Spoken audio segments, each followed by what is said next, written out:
Ringside Reality.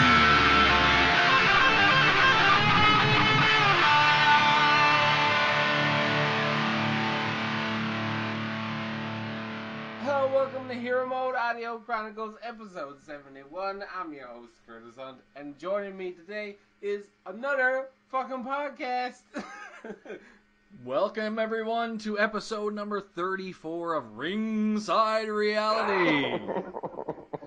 I'm your host, Jonathan Lilly, with my co-host, Christopher White. Oh, wait. You just call me Christopher? Okay. Christopher. I just Topher and Thon. With all right, Topher and Thon. This is going to be a throwback to our last episode, Topher and Thon Go to the Movies. Hey, I got a story for you. I was driving home from Sobeys today, which is, if you don't know, a grocery store.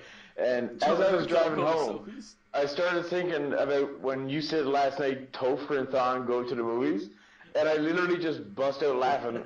I ran a red light. I didn't even know what I was doing. I almost got fucking T-boned because I just started laughing at Topher and Thon. Listen, I don't want to be known as Topher. I don't. Topher and Thon go to Sobeys? Topher and Thon picks up some AAA beef from fucking Sobeys tonight. Topher and Thon goes to the liquor store?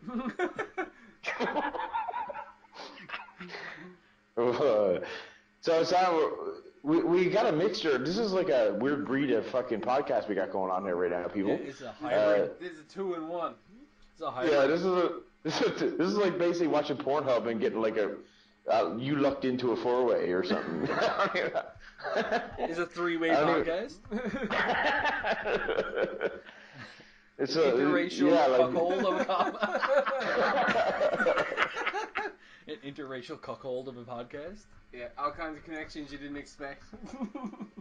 I think we should preface it with a little bit of something that's going on. So I'm in Ontario and I'm sitting here in a recliner. I had people over, but they left after I fed them steak and they're gone home 3 hours ago. But it's Curtis's birthday. And Johnny and Curtis are together in Newfoundland, and I am together, balls deep. So happy together. And I am up here by myself. We're here drinking together.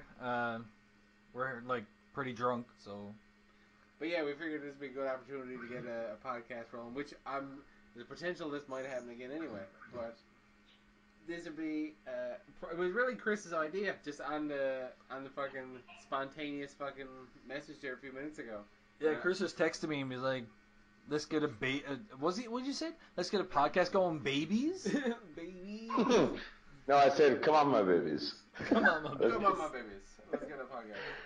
Well, I just figured it was a good opportunity to get a little bit of the best of both worlds on the go. Because I know that Curtis does a podcast, and of course me and Johnny do, I wouldn't even consider a podcast an abortion of radio, which is what it is. So we're just going to, I really can't consider myself someone that's on the radio, but I mean, I kind of wanted to, since I started the wrestling podcast, I always wanted to kind of sit down maybe and talk about just random stuff, because there's always that part of me that wants to just talk about like music or movies or fucking TV shows or pop culture, or like let's get into stupid shit like don't anybody bring up politics and religion, like you don't want to do that, but like just all out fuck it. Fuck that. But you know what I mean, like I don't want to be confined to one certain thing, so I thought it was a good time. Here's something I know that popped up for me the other day that like a buddy of mine, we were kind of enamored with the fact that like, okay, a lot of these there's younger kids and stuff coming in who are fucking like our industry and seeing stuff, like kids that like Ninja Turtles 3 over the rest, like something mentally disabled kids in a sense, but it's like retard. Okay, kids that never seen Predator and don't know what Predator is. Yeah, well.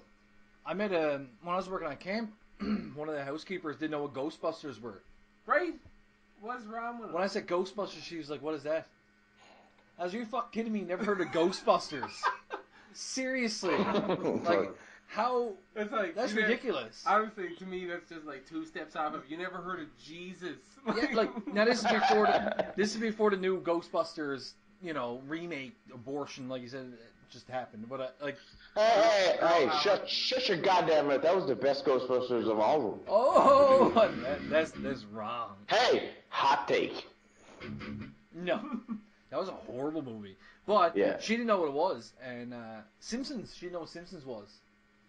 Okay, listen. All right, I'm gonna shut your goddamn dirty, fucking, filthy mouth right now. If you don't know what the Ghostbusters is, listen, that's disgraceful. I will take that. But if you don't know what the fucking Simpsons is, okay, we're getting into fucking uncharted fucking territory here. You don't know what the Simpsons is, man? I'll preface it with something though. She was a Hutterite. What the fuck is a Hutterite? So did you just say she's a hermaphrodite? No, a Hutterite. So did I just hear a kick-ass riff? It sounded like "Walk This Way." That was pretty good. Backstroke lover always had me to cover. I feel like I'm going into this right now. All right, a Hutterite is sort of like an Amish person, but they're in Alberta. They're like electric-powered Amish. No, like so in Alberta they have Amish people, but they're called Hutterites. So they speak German. Oh. They don't have any electricity or anything like that, and they live in these colonies where everybody has the same last name. Mayonnaise on ketchup. So, like, her last name was Rose, but her boyfriend's last name was Rose. And her father's last name was Rose, and the mayor's last name was Rose, and everybody's last name is Rose. I meant to say mayonnaise on fries.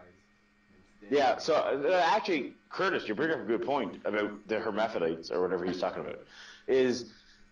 So I've met a lot of people lately that have a weird obsession with mayonnaise on fries. They're like, well, mayo's the best on fries. And I'm going to be honest with you right now, I've never ever dipped a French fry in mayo, ever, in my entire life. What about McChicken sauce? Apparently it's like a huge thing. Like, it's even more popular than fucking ketchup. Well, like, people dip French fries in mayo on a constant basis, and I did not notice until probably the last 2 years, where I'm starting to meet people who are like, oh, if you don't put fucking your French fries in mayo, you're full retard. I'm like, well, wait a minute here. You went full retard? Yeah, well, have you ever dipped your French fries in mayo? Yes. McChicken sauce, yes. Mayonnaise, not really. So McChicken sauce is technically mayonnaise. It's just mayonnaise. Okay, like, you got to clarify what that is. What is McChicken sauce? So when you go to McDonald's and you get a package of McChicken sauce. Is that mayo? Yeah, but so that's mayo? Mayonnaise. It's technically mayonnaise, yes. So Curtis, you're telling me you actually went to McDonald's, went to the drive-thru and said, I'll have a large fries, large Coke, and like a huge load of fucking McChicken sauce. Yep. And me too, yes. Yep. Yeah. Give me a big hot load of that chicken sauce. They actually sell squeeze bottles of McChicken sauce in Newfoundland now. Yeah. I got a bottle up in the fridge. Alright, you got a bottle of McChicken sauce in your fridge. Yep. And Mac sauce. And I make my own Mac sauce, is deadly. Yeah, but you knows how to do it. It sounds like you're the fattest province by a landslide. Yo, well. New Brunswick is. That's when I got up to 305 pounds. When I was leaving. Well, goddamn, Curtis, if you don't keep that fucking goddamn mayo sauce, you'll be goddamn over or under 300 pounds if you keep this up. Like, get the bed, man. Get the bed. What he's mad skinny here. Like, he's way smaller than the last time you seen him. Ooh, Curtis is? Yeah. Still like way by still like 250 bills, like say, like you. Me and Curtis are the same size now. He was way bigger than me one day. So is Curtis like, say, deuce and a half? He's a deuce and a half, yeah. And I'm a deuce and a half, so. Losing some weight, eh? But battling for the heavyweight championship very shortly. I always found it so strange that people would put it in.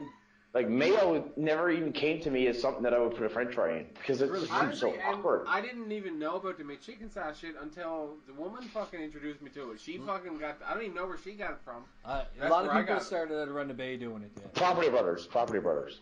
Property Brothers. You know what's really deadly? If you put sriracha in mayo. Yeah, that's. And use that as a dipping sauce. That's hot shit right there. Sriracha mayo as a dipping sauce is deadly. So it's basically, you ever have KFC Spicy Big Crunch? Yeah. Basically, the spicy sauce they put on that is sriracha mayo, basically. I've always thought that sandwich was so overrated. So, back in the day, you're overrated. All my buddies used to be like, oh, let's get Spicy Big Crunch. And they all used to go there like every day. Every day. I think this is 7 days a week. They were like, Spicy Big Crunch. And listen, I'm a Big Mary fan. I always thought the Big Mary reigned supreme over the Spicy Big Crunch. I always, especially the pickle on top, like, that's a good pickle. I always liked the Big Mary. So. How could you be a cook and cook good food and not like pickles? Like, it's an essential ingredient to many, many things. I don't like pickles at all. It's funny because one of the chefs I worked with, she didn't like peas, and it's the same as me. I can't stand peas either. They're disgusting. Peas are like the devil. They are really the devil. Peas are the devil. They are the Curtis, devil.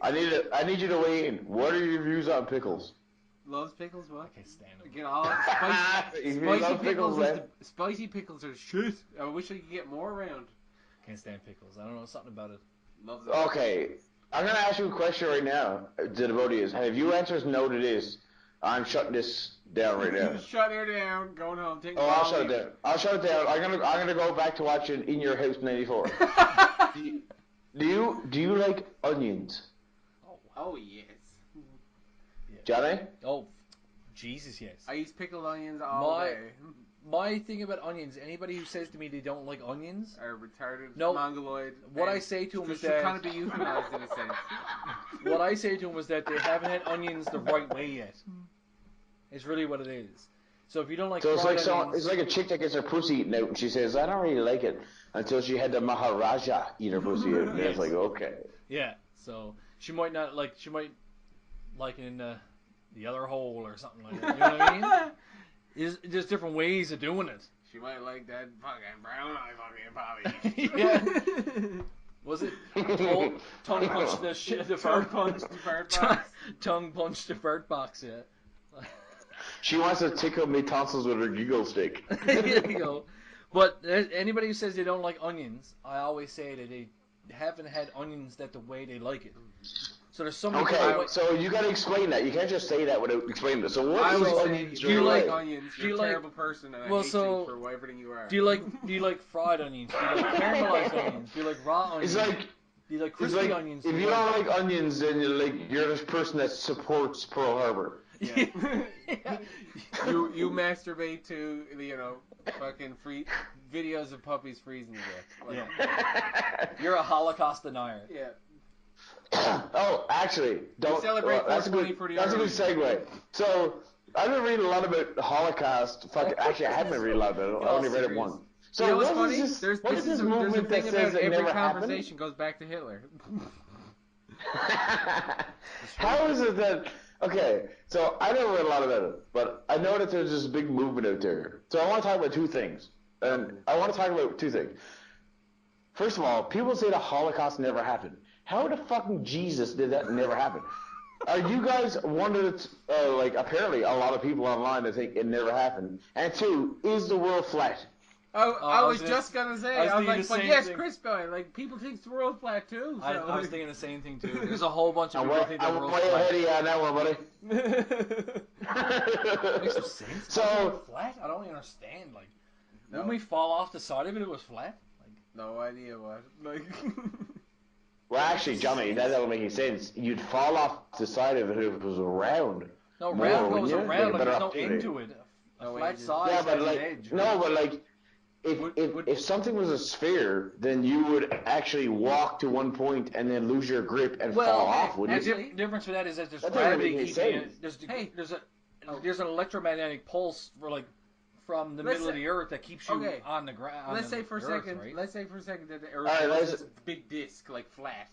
Then wouldn't parts of it have different gravity? It looks like Led Zeppelin 4. Yeah, let's say, but wouldn't parts of it have different gravity? Like, wouldn't you have, like, heavier gravity near the center? Like, we're on a fucking globe, so it's kind of equidistant all around as far as, like, the forces from, like, center out.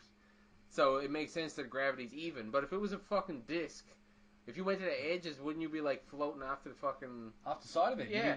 You just fly off into space. So or you get crushed at the center. Like Japan would be out in the fucking... You know what I mean? All the Japanese people would be out floating around in space. Like, makes no sense. There's all kinds of reasons why that's retarded. But people believe way more stupid shit.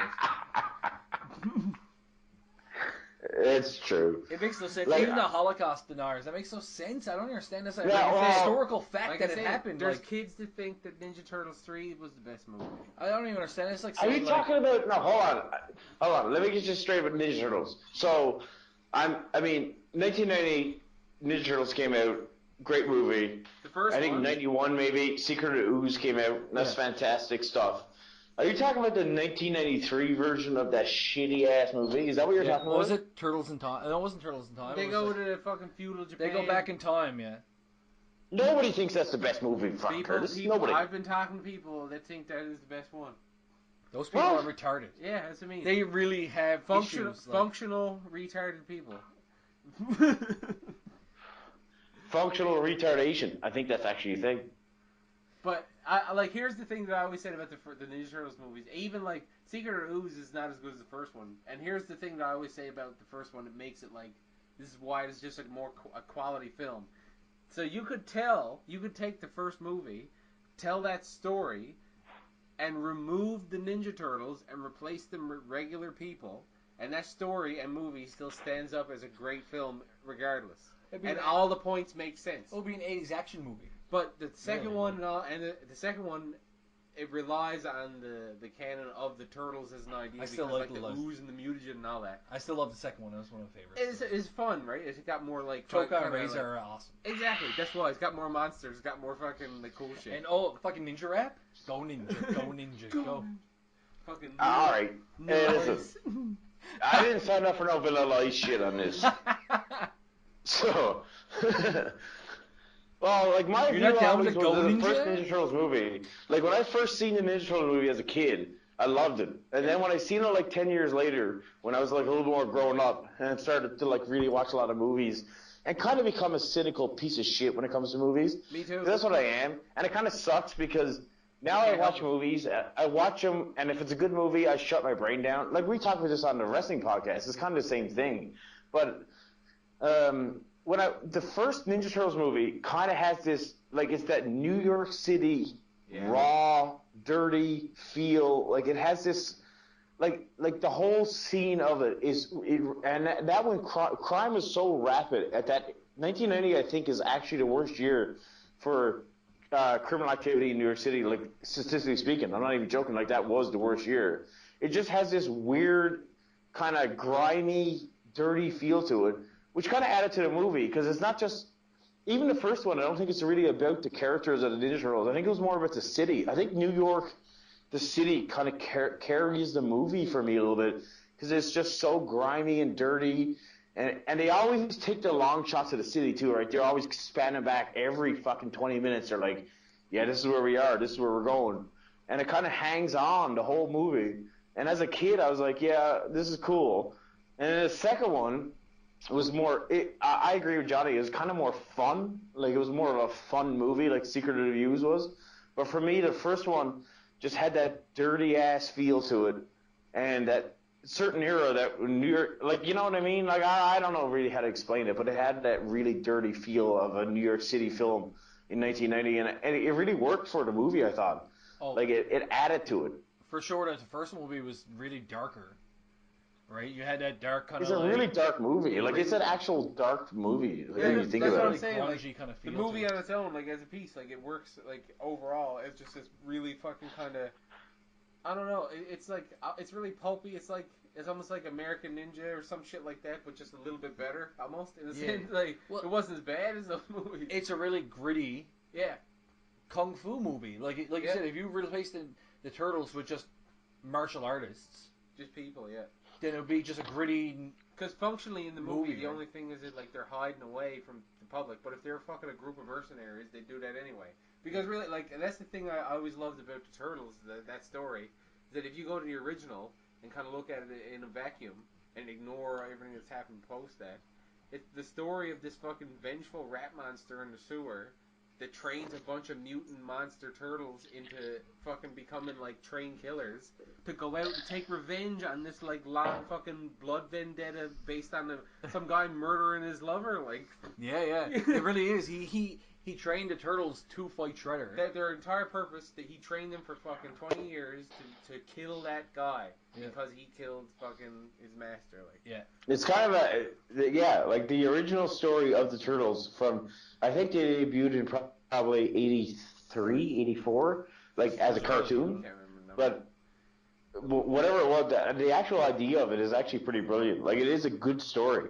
I think that's what caught people's attention. The thing is, it's a parody. It was actually intended as a parody. Like, the reason they wrote it that way and the choices and everything, like the idea of a turtle ninja was a parody in itself. And then on top of it, they were making fun of Frank Miller the whole time. Like, they were trying to, like... Well, who doesn't make fun of Frank Miller? Jab at, like, the idea of how serious that fucking, like, pulpy noir stuff was. And, like, how fucking badass they were, like... I got a bit of, like... Curtis, you are fucking noir. We know this. I got a bit of trivia. I don't know if Curtis knows this. I think Curtis knows this, but you know the character Daredevil? Yes. The canister that hit him in the face that caused him to go blind is the same canister that created the Turtles. I didn't know that, actually. You didn't know that? No. I had no idea. Yeah, also did not know that. So it's actually written into the comics that the canister that hit him in the face... It made him go blind. That made him go blind. That gave him the powers to become Daredevil is the same canister that fell into the sewers and it made the Turtles. Does that mean that the Turtles are part Daredevil? Yeah. And that's why there'd be, like... It's written in the same canon, the same, like, universe. So how come all these movies that were, like, resonating our childhood cannot be done properly anymore? Why is it that they're not? Like, so we all seen what did they do? 2 new Ninja Turtle movies, I guess? 2? Is it 2 new ones? There's 2. You know what? I've never watched either one of them. I can't do it. All of them. I know, and that's the thing. So we're here and we're talking about the Ninja Turtles, and it's a big part of our childhood. And I love the story. I actually think the story is great. Like you said, you could eliminate the characters, and that movie would still be great. You could put anybody in as those 4 guys, and it would still be a good story. But how come in 2014, when they come out with the new Ninja Turtles, nobody goes and sees them? Because the movie was shit. But you don't know it's garbage before you go and see it, right? Like, opening weekend, you got, like, a $50 million fucking box office attraction. When Guardians of the Galaxy and fucking all this is doing, like, $120 million first weekend. So why is nobody going to see... No, but they are going to see it, is the thing. Like, the reason that there's a sequel is because... And it's just like what you said. Like... People are. There's so much fucking hype and marketing behind it that enough people goes opening night, they get their fucking budget back in the first opening weekend, but then people already paid and then they know it's shit. Like, so they got fucking their money, and I refuse to watch it. I knew it was gonna be shit because it's what do you mean? So you've never seen it? I've never seen it. I refuse to watch it. I've tried to watch the first. I have watched the first. Wait a minute. You've never seen the first? Comeback movie, I guess, remake, or what you call it. I haven't seen it. Like 4 attempts to get all the way through. I have not seen either one. But here's the thing. Here's my problem, and it's something. Apparently, this has been the case with that movie, where it's like it was 2 different productions actually completely edited together, and it's very evident because if you pay attention to what they say in the movie, it contradicts itself from scene to scene. So in one scene, it says it shows like a news montage of like, oh, the Foot Clan are this menace in the city, and it's a crime wave, and everyone's fucking terrified of them. So then the next scene is Shredder sitting in a chair, and is like, they're trying to forget about us. They're trying to ignore us like we don't exist. And I was like, motherfucker, they're like talking about you all over the fucking city. Like, they're just a news broadcast. Everyone's scared to shit. No one's trying to forget you. Like, I never even seen it, and the reason why is because I have my childhood Ninja Turtles, as in the cartoon and the TV show and stuff. From even the trailers I seen, I knew it was going to be an over-budgeted, over-produced piece of garbage. Can I ask you a question? Like and please answer this for me, and you guys might know. Because I don't know if he did this, and I don't know if he directed this. Yes. But I'm going to take a shot in the dark. Did Michael Bay direct that? Yes. Yeah. Okay, well that answers all your questions. Yes, I mean, it's the same with the Transformers. He's the same one who did it. It's an it's the same one that did every fucking movie ever, that he ruined every franchise he ever put his fucking hands on. Yeah, It's overproduced. Michael Bay is the absolute worst director of all time. I think, and I will give him some credit, and I don't even know if he did it, so correct me if I'm wrong, because I may be wrong right now. He may have directed Heat in '95 with De Niro and Pacino, which was a fantastic movie. The best movie was The Rock, in my opinion. Bad Boys was a good movie. I like The Rock better. I like The Rock better too, to be honest with you, than Bad Boys was also a good movie. I thought that the way that I thought the way they portrayed Connery in The Rock was absolutely fucking brilliant. Yeah. They took everything that guy can do for acting and made him shine. I thought that was the best one. I agree with Bad Boys, but I'm pretty sure. But like we're talking about like 22 years ago, guys. Yeah, like what is he? Yeah, like we're talking about a quarter century ago when he was doing shit that was. What the fuck? Everything that guy touches, Michael Bay, especially in the last like 20 years, he fucking ruins it, man. Like I've always been a proponent of a guy that says if it's a Michael Bay movie, especially these days, I'm talking about like the last decade or 15 years, I won't even go to the cinema to watch it because it's Michael Bay and he's just gonna be. It's gonna be way more style than substance. Yeah, it's overproduced. It's just that's all it is, style over substance. Yeah. Like Transformers. That's all it is. Transformers, every one of them. I went to see the first one and I was like, okay, well this is too much for me. You know what I mean? Like even the first one was okay, but after that it was just ridiculous. They're coming out another one now. Honestly, to me, if you look at first Transformers, like it shows that he did not know what to do with those. Even the Turtles, he doesn't know. Like I don't even think he knows the characters or like what the story is. Well, that's the thing. Like you don't know like the people when you're watching it, and you know as a viewer, you think people are so gullible, but they're not. People want to see something that you know what you're doing. And when I watched unlike you, Johnny, I did actually watch the first Ninja Turtles movie, and I watched the second one, just because I'm a mark for Ninja Turtles. Like I grew up on Ninja Turtles. I'm gonna watch Ninja Turtles, whatever they come out with. So they got a big blockbuster movie coming out or whatever. I'm gonna watch it, and it was two of the honestly, I wouldn't say the worst movies I've ever seen, but it was pretty fucking bad, really. Like not. You know what the worst movie ever made is? You can't. 50 Shades of Grey. 50 Shades of Grey. Yes. I've never. Worst movie of all time. Me and Chris were talking about it the other day. Like it is. It's the worst movie ever made. His woman made him watch it, and I got halfway through the second one, and I was like, "This can't be real. Well, this is not a real movie. It can't be." From what I heard, like, if he was poor and they changed the soundtrack, he'd be serial. He's a serial killer. Then it's a suspense movie. We were talking about it earlier. I was like, he's a serial killer. So, okay, here's a movie about a man who was he was emotionally scarred by his mother. He has commitment issues. He basically pays this woman to be his sex slave, ties her up in his special room, and beats her until he's sexually satisfied, and then gives her like a contract to go by where she can't be emotionally involved with him and all this stuff. Like he's a sociopath. Like there's something wrong with this man. It's weird how that became like such a fucking like hit.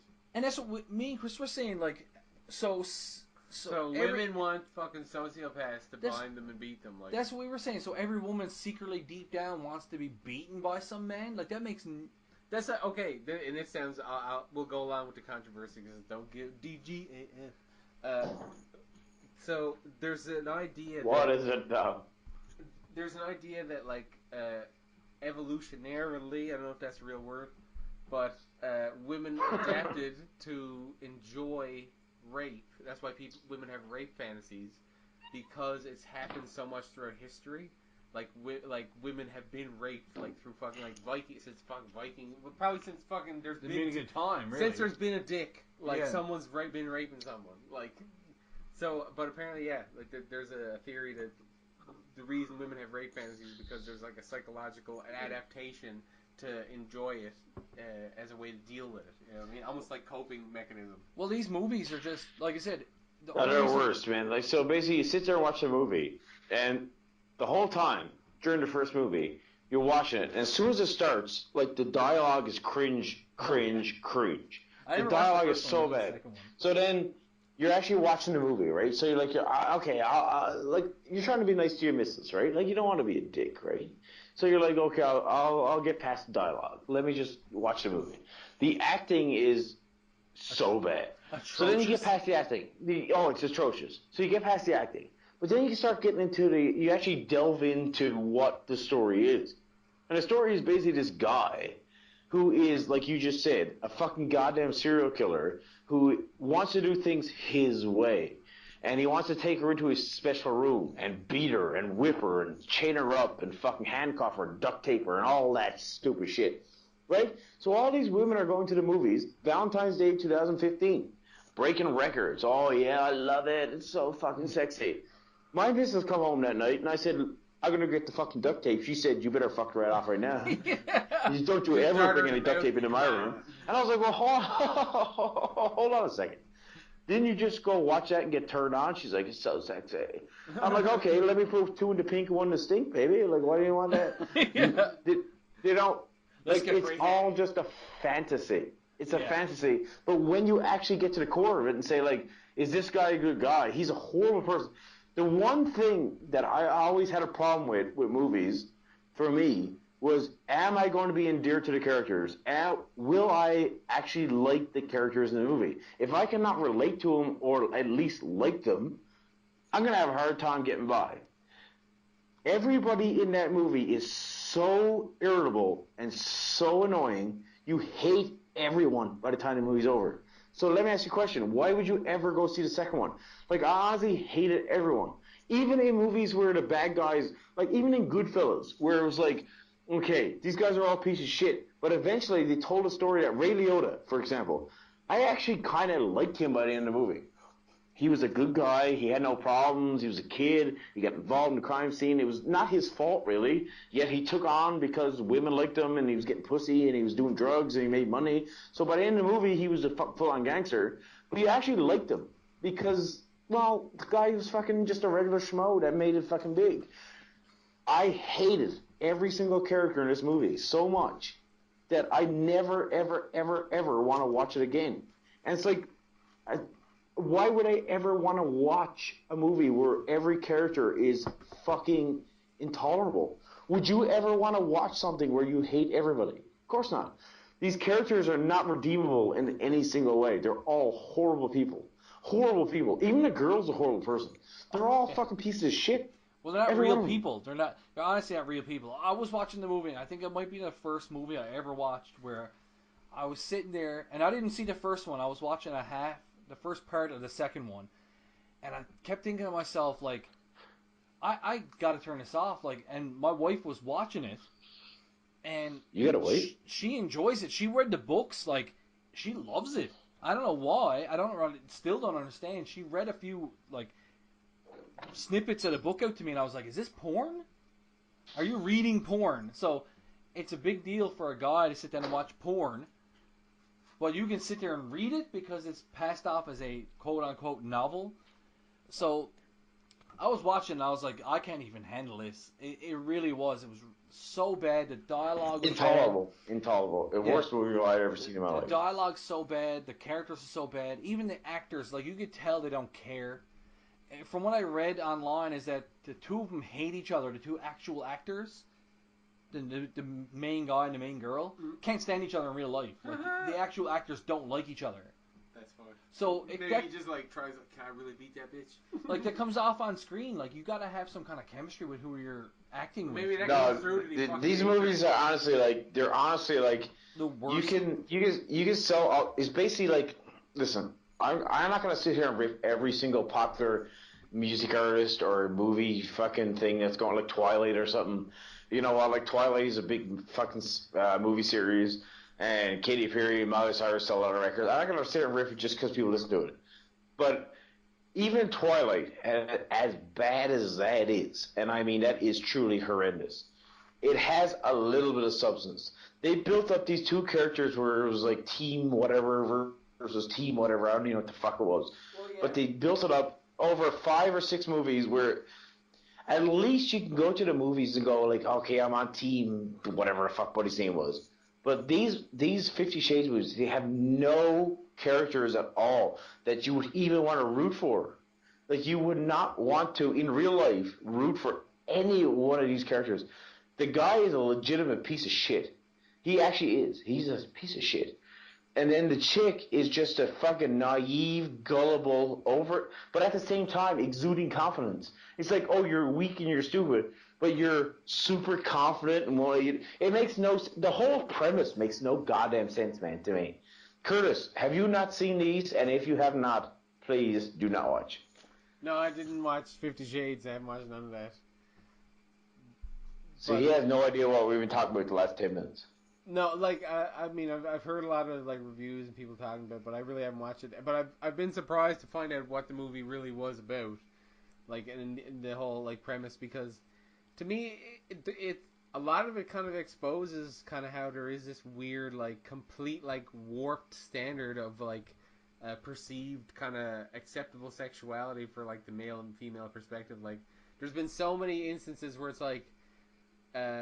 Oh, actually, Twilight was a good one because it was like all these like middle-aged women in like an interview talking about like how gorgeous these fucking guys were in Twilight, and it was like, I think in the early ones like the guys were really young, and in the books they're supposed to be like fucking teens, right? Like some of them, or like I know fucking a vampire is like a million years old, but it's like it's teen drama. And it'd be like, all right, do a fucking gender reverse on that. If that was like fucking a gaggle of fucking 30 fucking, or 30-odd, 40-odd year old guys fucking going nuts about how cute the fucking girls in this teen drama were, like, this is going to have a totally different context, right? Like, and the same thing with this is like, Bill Burr, if you're a big fan of his shit, like, he brought up some of his early stand-up, how there is this weird, like, thing that people don't like to talk about, how like women have this like part of their sexuality based on like that kind of like domination aspect of like the power of a man and all this shit. Like, but again, like I was saying, I think there is an aspect of it that has to be kind of related. I wouldn't say it has to be, but it's an interesting theory either way. But I wouldn't disagree at all. Really, I think it probably. I'd go as far as to say it has to be. It kind of. I don't think there really has to be. It's pretty much the way it is, man. Like that's unfortunately how it is. I don't give a shit. Even linked to that, like this is something I said to a buddy the other day. It's like, do you ever think that any point in your life as a man, you've ever had that like feeling of like a predatory instinct around you, the way a woman must feel around like a fucking like a really overly like sexually aggressive guy? No. You know what I'm saying? Like you've never ever that will never come to you. No. And this world will not make that happen for you unless you get like real situation. I don't totally wholeheartedly agree with that. I think it's total opposite. No, I think it's total opposite. No, I do, because I think that every man, at least the general consensus of people, the women dictate their lives more than we dictate theirs. So. You can sit there and say, like, we are a predatory fucking human, we're stronger, we're better, we've always worked to fucking more hours, we make more money, blah, blah, blah. The last 40 to 50 years, I would think that most men, that I know anyway, and this is just speaking for me, are total opposite. It's the women that dictate their lives, and if they don't do what the women want, and I'm not saying this in a derogatory way. Don't get me wrong. My tone might be wrong, but I don't mean this in a derogatory way. But I would say it's totally the opposite these days anyway, especially in the last 20, 25 years. In a sense, I agree with you, where like, women kind of can have that dictation of pace where... Well, I think they have the total control over it, to be honest with you. But I think what you're saying is that our men looked out in the predatory economy. No, but like pull it back to a little bit more of a primal sense. Like, have you ever in your life like had that feeling where you're gonna go to a bar and get raped? Yeah, like like someone's gonna like have that kind of like intense kind of physical presence over you. Like you ever had that fear? Like there's a friend of mine who was sexually assaulted when she was jogging, and it's really fucked her up, right? But like that's not something that I've ever fear. Like you don't have to deal with going for a jog and get raped by some lady. No, or even just getting sexually assaulted. Like, because it's like if I'm out for a jog or anything, like that's a fight. Like that's not. So in my experiences on camp, let's say, so working in the oil fields in Alberta on camp. Yeah. I spoke to many women up there, and I'm like, I can't imagine what it's like to work on camp as a female. Here you are in this place, and it's 6 hours in the middle of the woods. There's 600 people on this camp. 550 are men. Yeah. Right? So you're one of 50 women with 550 guys. Yeah. Some guys who haven't seen a woman for 3-4 months at a time, almost like prison. Yeah. And here you are walking down the hallway with like fucking a pair of yoga pants on. Like that's got to be horrifying. Like and because I think that you're looked at like a piece of meat. Like I got to make you feel. That's what I'm saying. There has to be almost like primal sense of like feeling. It's a naive thinking, boys. It's all this is the guy's way of thinking. Listen, rape has gone down drastically in the last like 40 years. It's gone down so much. The fact is that women look at guys and they all talk about us the same way we talk about them. They all look at us as predators the same way. Women sit there when we're not there, trust me, and say, I like the dick. I want some dick. I want some big dick. Oh, no doubt. I agree with that. Are you afraid of a woman attacking you? No, it's not, Johnny, it's not the fact you're afraid of it. It's that it doesn't happen that much anymore. So, like, listen, a chick gets raped. That's unfortunate, but it doesn't happen that much. It's like, it's a rare story. How often do you turn on the news and be like, a girl got raped in St. John's, or girl got raped in Toronto? There's been 2 girls raped in Toronto in the last, 2 years, and they have 7 million people. Like, it's just not this thing anymore. It's because I honestly believe that the fucking whole pendulum has shifted. It's shifted. Oh, yeah. I understand what you're saying. I understand you guys. Let me phrase it saying like that this. It's a thing. But I don't think it's like a big... If anything, I think it's the opposite. I think that, if anything, men have succumbed to women, especially over the last 20, 30 years, way more by a landslide victory than men have dominated women. If anything, anybody that has a good relationship will sit there and say, my woman does the talking. Oh, yeah, totally. 100%. But, but what you're talking about is kind of an anomaly, isn't it? No, because let me put it like this. Okay, think of it like this. Okay, if there's a room full of 8 people, right? Let's say one room is 7 guys and 1 girl, and the other room is 7 girls and 1 guy. Who do you think has the more kind of safe feeling, or what do you think the mindset of the girl is versus the 1 guy?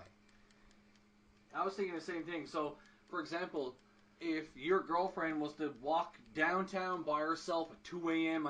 in the middle of Toronto... Yeah, and a group of 7 guys walk by. Yeah, how safe would she feel versus a group you of 7 walking girls. past 7 girls? Yeah. So you wouldn't be as scared for the physical harm or whatever could happen to you with the girls, but I guarantee you she's going to look and be like, alright, it's 2 a.m., I'm by myself, there's a bunch of guys... Yeah, I'm gonna be scared, right? And because this is there is a reality side to it where it's listen, we just talked about how fucking fat we got, but the other thing is we're fucking 250 pounds. If there's a group of 7 girls, that's fat. You're fat. But if there was a group of 7 girls, right, then we're downtown, and they were just average kind of in shape girls. Me, the 2 of us could physically murder all of them. Yeah. Not a lot of effort. Yeah, well, at any time, really, you could, if you were a fucking psychopath... Okay, but, you're going, you guys are taking it way, way, way off the deep end here, though. No, but you gotta think that there's people with that mindset and with that physicality at the same time. Right? Yeah. I'm sure there is. I agree with most part, I agree with what you're saying. It's just, what I'm saying is that in these days, in the world we live in, how is it okay, for example... And I don't want to get racial or fucking anything. No. How is it okay for someone that is, let's say, gay or something, right? Yeah. To walk down George Street with 10 straight guys, and he'll be like, okay, I feel safe. He feels safe, right? He's not going to get attacked. He's not going to get attacked. Gay guys get jumped all the time for that. If they know if there's anyone knows they're gay. Listen. I don't know what the fuck is going on back in Newfoundland. Oh man, that shit happened not too long ago. Okay, up here on the mainland, if you attack a gay person, you're done. You're done for life. You're up in civil. We're still on fucking savage rock in the land. You probably feel more safe. I would say I would go as far as to say you're probably more safe as a gay guy than you are as a straight guy, just because you have a total. You basically have a shield. You have the LGBT community protecting you. Nobody can say shit. Nobody can do shit. You have that surrounding you. So, are we at the point right now in life and in society where You could be a gay guy walking down the goddamn street and feel safe, because I can't speak for Newfoundland, but I can speak for Ontario. And last time I checked, Ontario holds like, there's 39 million people in Canada, and Toronto has like literally 1/3 of them. Like, there's like 11 million people around the surrounding area. So we dominate the crowd. But nobody would ever, ever, ever these days question anybody or go against anybody that was part of that community. So you're telling me that you're going... it almost sounds like you're taking me back to the Stone Age a little bit. No, are you telling what me I'm that saying girls is are like... still kind of scared? Oh, yeah. Because they walk down the street, but I don't think they are. I don't think they are at all. Oh, I don't think 100%. if you put 7 guys walking down the street coming up to you and you're a girl by yourself, you know what I think's going to happen these days? Because millennials have taken over. I think that they're just going to walk by. Totally. I agree. No. And I'm not arguing with that at all. Like, and I'd say 99% of the time that is the case, where it's just like it's 7 guys that walk by. But I still think that any girl might have that, quick kind of thought that there's that potential there. Right? I know for a fact, like, if I was in downtown Edmonton and it's 2 o'clock in the morning and I need to go to the corner store and get something to eat, there's a group of 7 guys that are I'm going to go out and get it. Yeah. I'm not going to worry about nothing. Yep. But I guarantee if my wife is 2 o'clock in the morning downtown Edmonton, she's not going to the store by herself and walking there. Not happening. Doesn't even matter if 7 guys. She's not going to go get it. Yeah, I know what you're saying. She's going to be scared to go out by herself in the middle of a city, downtown, in where there's been that kind of stuff known to happen. My wife wouldn't walk downtown Carbonear by herself. Yeah.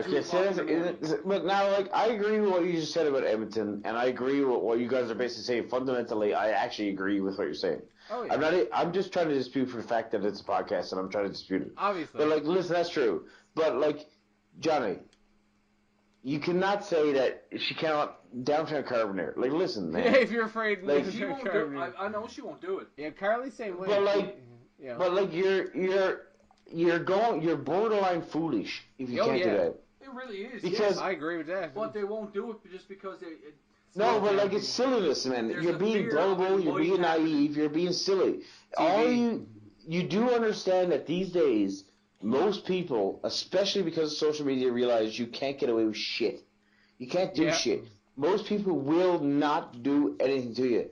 You got a 99.9% chance of walking through Edmonton, Toronto, Calgary, Vancouver, Montreal, New York, Chicago, LA, all those places without getting fucking raped.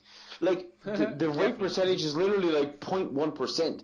Of all the girls that walk around these cities, and trust me, when I drive through Toronto, there's literally probably 700,000 girls dancing and running and going through the streets. How many of those girls get raped every night? Listen, none. The only time so I understand what you're saying, but it's just statistically, it's not. Oh, I agree with that too. But it's kind of like this. It's how many people are afraid of a plane crash and how many planes crash, right?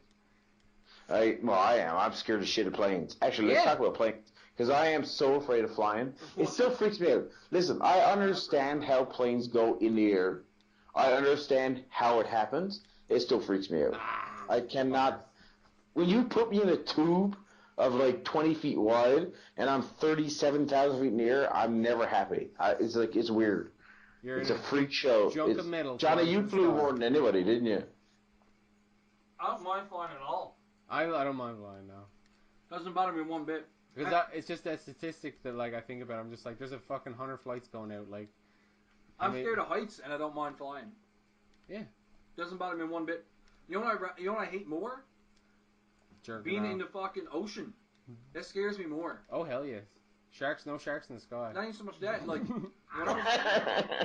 when I worked offshore, Sharks in the sky. I was about 500 nautical miles off the coast of Newfoundland. I was closer to Norway than I was to Newfoundland. So we're dropping nautical miles now. And when you walk outside and you look out and you see nothing but ocean and all sides of you forever, that's scary as shit, man. If a fire broke out right behind me, what do? You die. Jump in the ocean and die. You know what I mean? Unless I can swim 500 miles I'm not getting this to shore. Like, at least a plane, I got somewhat of a fucking chance. You know what I mean? You got no chance. No, you don't. You got no chance. As people survive plane crashes. Never even. Yeah, but they don't. No. Yeah, but here's the thing. People survive. Ric Flair's genetic anomaly. People survive plane crashes when it's a smaller jet or a like Ric Flair, for example, when he crashed on a jet. Right? Like, he was like, woo, I'm going down, nature boy. Nature boy! And he's like strutting down the aisle while they're crashing. Yeah. He probably hopped into the plane and started strutting down the fucking goddamn field by the fucking plane crash. He was like, woo. He like slams his coat down on the fucking thing. It's just like, woo! But, statistically speaking, commercial airlines, that's all I'm talking about, which is, by the way, what we fly. We can sit here talking about all those jets that these people fly, private jets, with like 6 seats. And they all come down and like, no, commercial airlines, if you crash on a commercial airline, you're done. Like, you're pretty much done. There's no chance of survival. Like, it is very, I would guarantee you it's under 1% of survival on a commercial airline. And this is the thing that freaks me out. And I'm not talking about, the water is a different thing. Like, I can't swim. I can't swim. I never learned how to swim. But don't you guys ever get freaked out by being like 38,000 feet in the air with some dude that is running your plane? And he could be having a bad day. I don't know. Maybe he is. And it's huge. Maybe he's having a bad day. The computer does most of it, actually. But like, it's kind of a scary phenomenon, really. Like, flying freaks me out big time. As it's the whole act of it is kind of weird. Yes, you're in a big metal. It's such a strange thing. Like, they take off, and like, all that scares me is not so much the science behind how the plane can fly, because it makes sense. Like, air rises, so if you put your wings out, air will rise. It will catch the wings. It will literally put you in the air. You don't even, like, you could turn the goddamn engine off in an airplane for like probably an hour and it will fly, just because that's gravity, and that's the way it works. It's wind currents and all that stuff, yeah. But what freaks me out is there's a dude flying his plane, and you hear what happened in France last year when that guy drove into the French Alps? Yeah. What if that guy's having a bad day? Like, I always think about, like, what if his wife just left him the night before? You know? What if his kid just died like 2 days before and he's flying the plane today? Like, I don't want to be... It freaks me out. This is why I like driving a car, because I'm in control of it. What if this guy had a bad day and he doesn't want to do it? It freaks me out. It freaks me out, man. I'm sorry. If you think about that, though, I mean, driving a car would be impossible. Like, because if you thought that about every potential guy driving past you, like, every single one could fucking... what if some guy next to you is like, oh, fuck, my wife just left me and my kid died, now I'm going to drive this fucking car into a bunch of traffic. Yeah, drive headlines. Well, yeah, but there's a difference, because at least 80-90% of people survive car crashes. You ain't surviving a plane crash. So, if some dude coming down the fucking Franklin Street says, fuck you, I'm coming into you, he's probably going to hit you, but listen, guys, you're probably going to survive. Like, you're probably just but that's how they tried to kill Kobe. Maybe, but it's a 90% chance you're going to live. Well, but if you go down the goddamn plane, you're done, man. Like, there's no surviving a goddamn plane crash. That's true. You know why they ask you to put your head between your legs? Because you want to suck your own dick? Yeah, before you go, you want to get, like, a taste, get that protein shot. You want to do some Marilyn Manson shit keep where you your take body your own lungs together out, so they can identify you. Yeah. So, the way I look at it, though, is how many car accidents are happening every day? Like, every minute there's a car accident. Millions. How many people die, though? How many plane crashes? How many plane crashes are happening every minute, though? Really? None. You know what I mean? But, so that's the way I look at it. There's 100 flights leaving Toronto Airport. But how many car crashes happen where nobody dies? How many plane crashes happen where everybody dies? Yeah, but the way I look at it is that the chances of a crash happening is pretty slim. Yeah, but dude, this is what freaks me out. You could be that one. You could be that one. Yeah, but so it doesn't matter. I could win the lottery. But let's turn the same thing to shark attacks. What I'm saying. Did you just say you want to do the shack attack? I want to. Let's rock some shack attack, on Who's this the fucking Shaq on this Fu? rim. Let's bust the glass. Me and you Shaq Fu. Kazam? Yeah. Remember that movie Kazam with fucking Shaq? Hell yeah. He made it rain hamburgers and shit.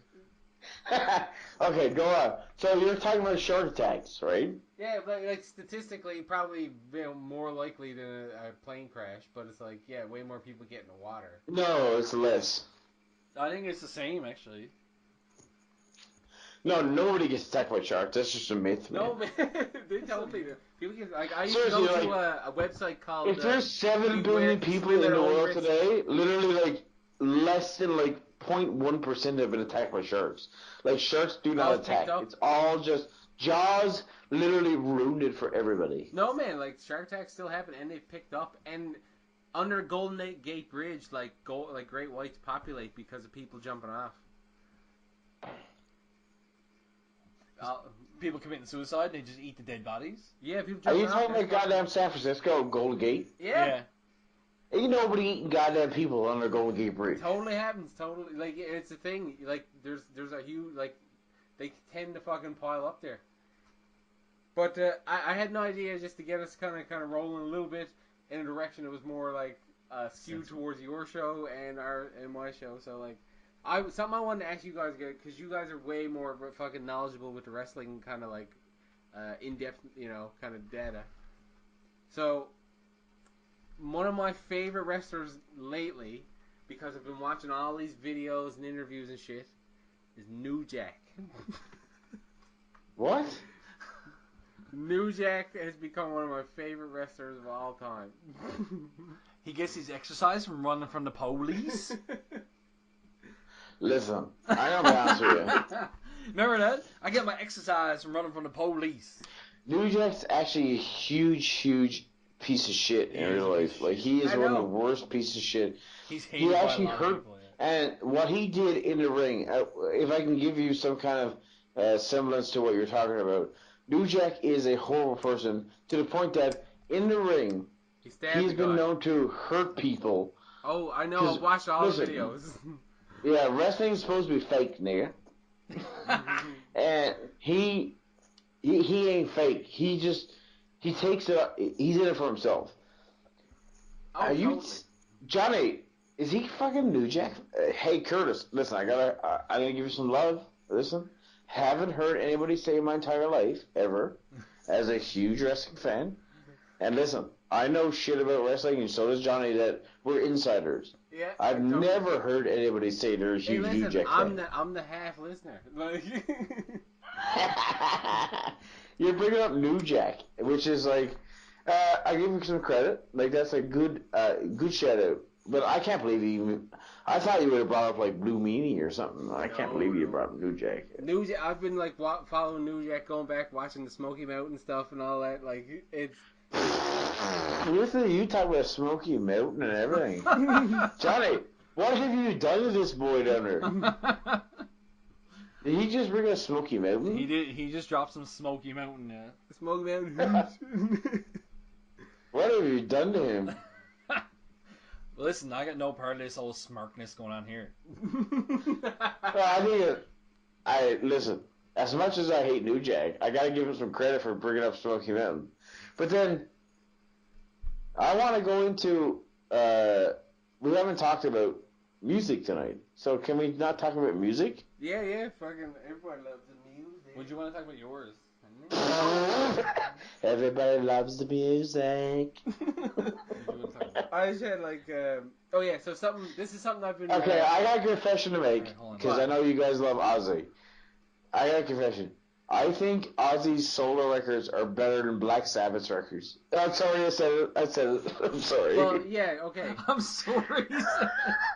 I think fucking his first 2 or 3 records solo. I'm sorry. I don't mean to offend anybody, but I know that's paranoid and all this shit. But I don't know what to say. I always found Ozzy's solo more endearing to me, which is probably pathetic. I don't know. No, I'd agree. You're merch, right? Like, you're fucking Black Sabbath merch. No, actually, for me, I would actually agree with you. He's more Ozzy fan, really? actually. Yeah, I've been way bigger Ozzy fan than Black Sabbath fan. And the way I would actually... you are? Yeah, oh yeah. Yeah, I know that. Holy shit.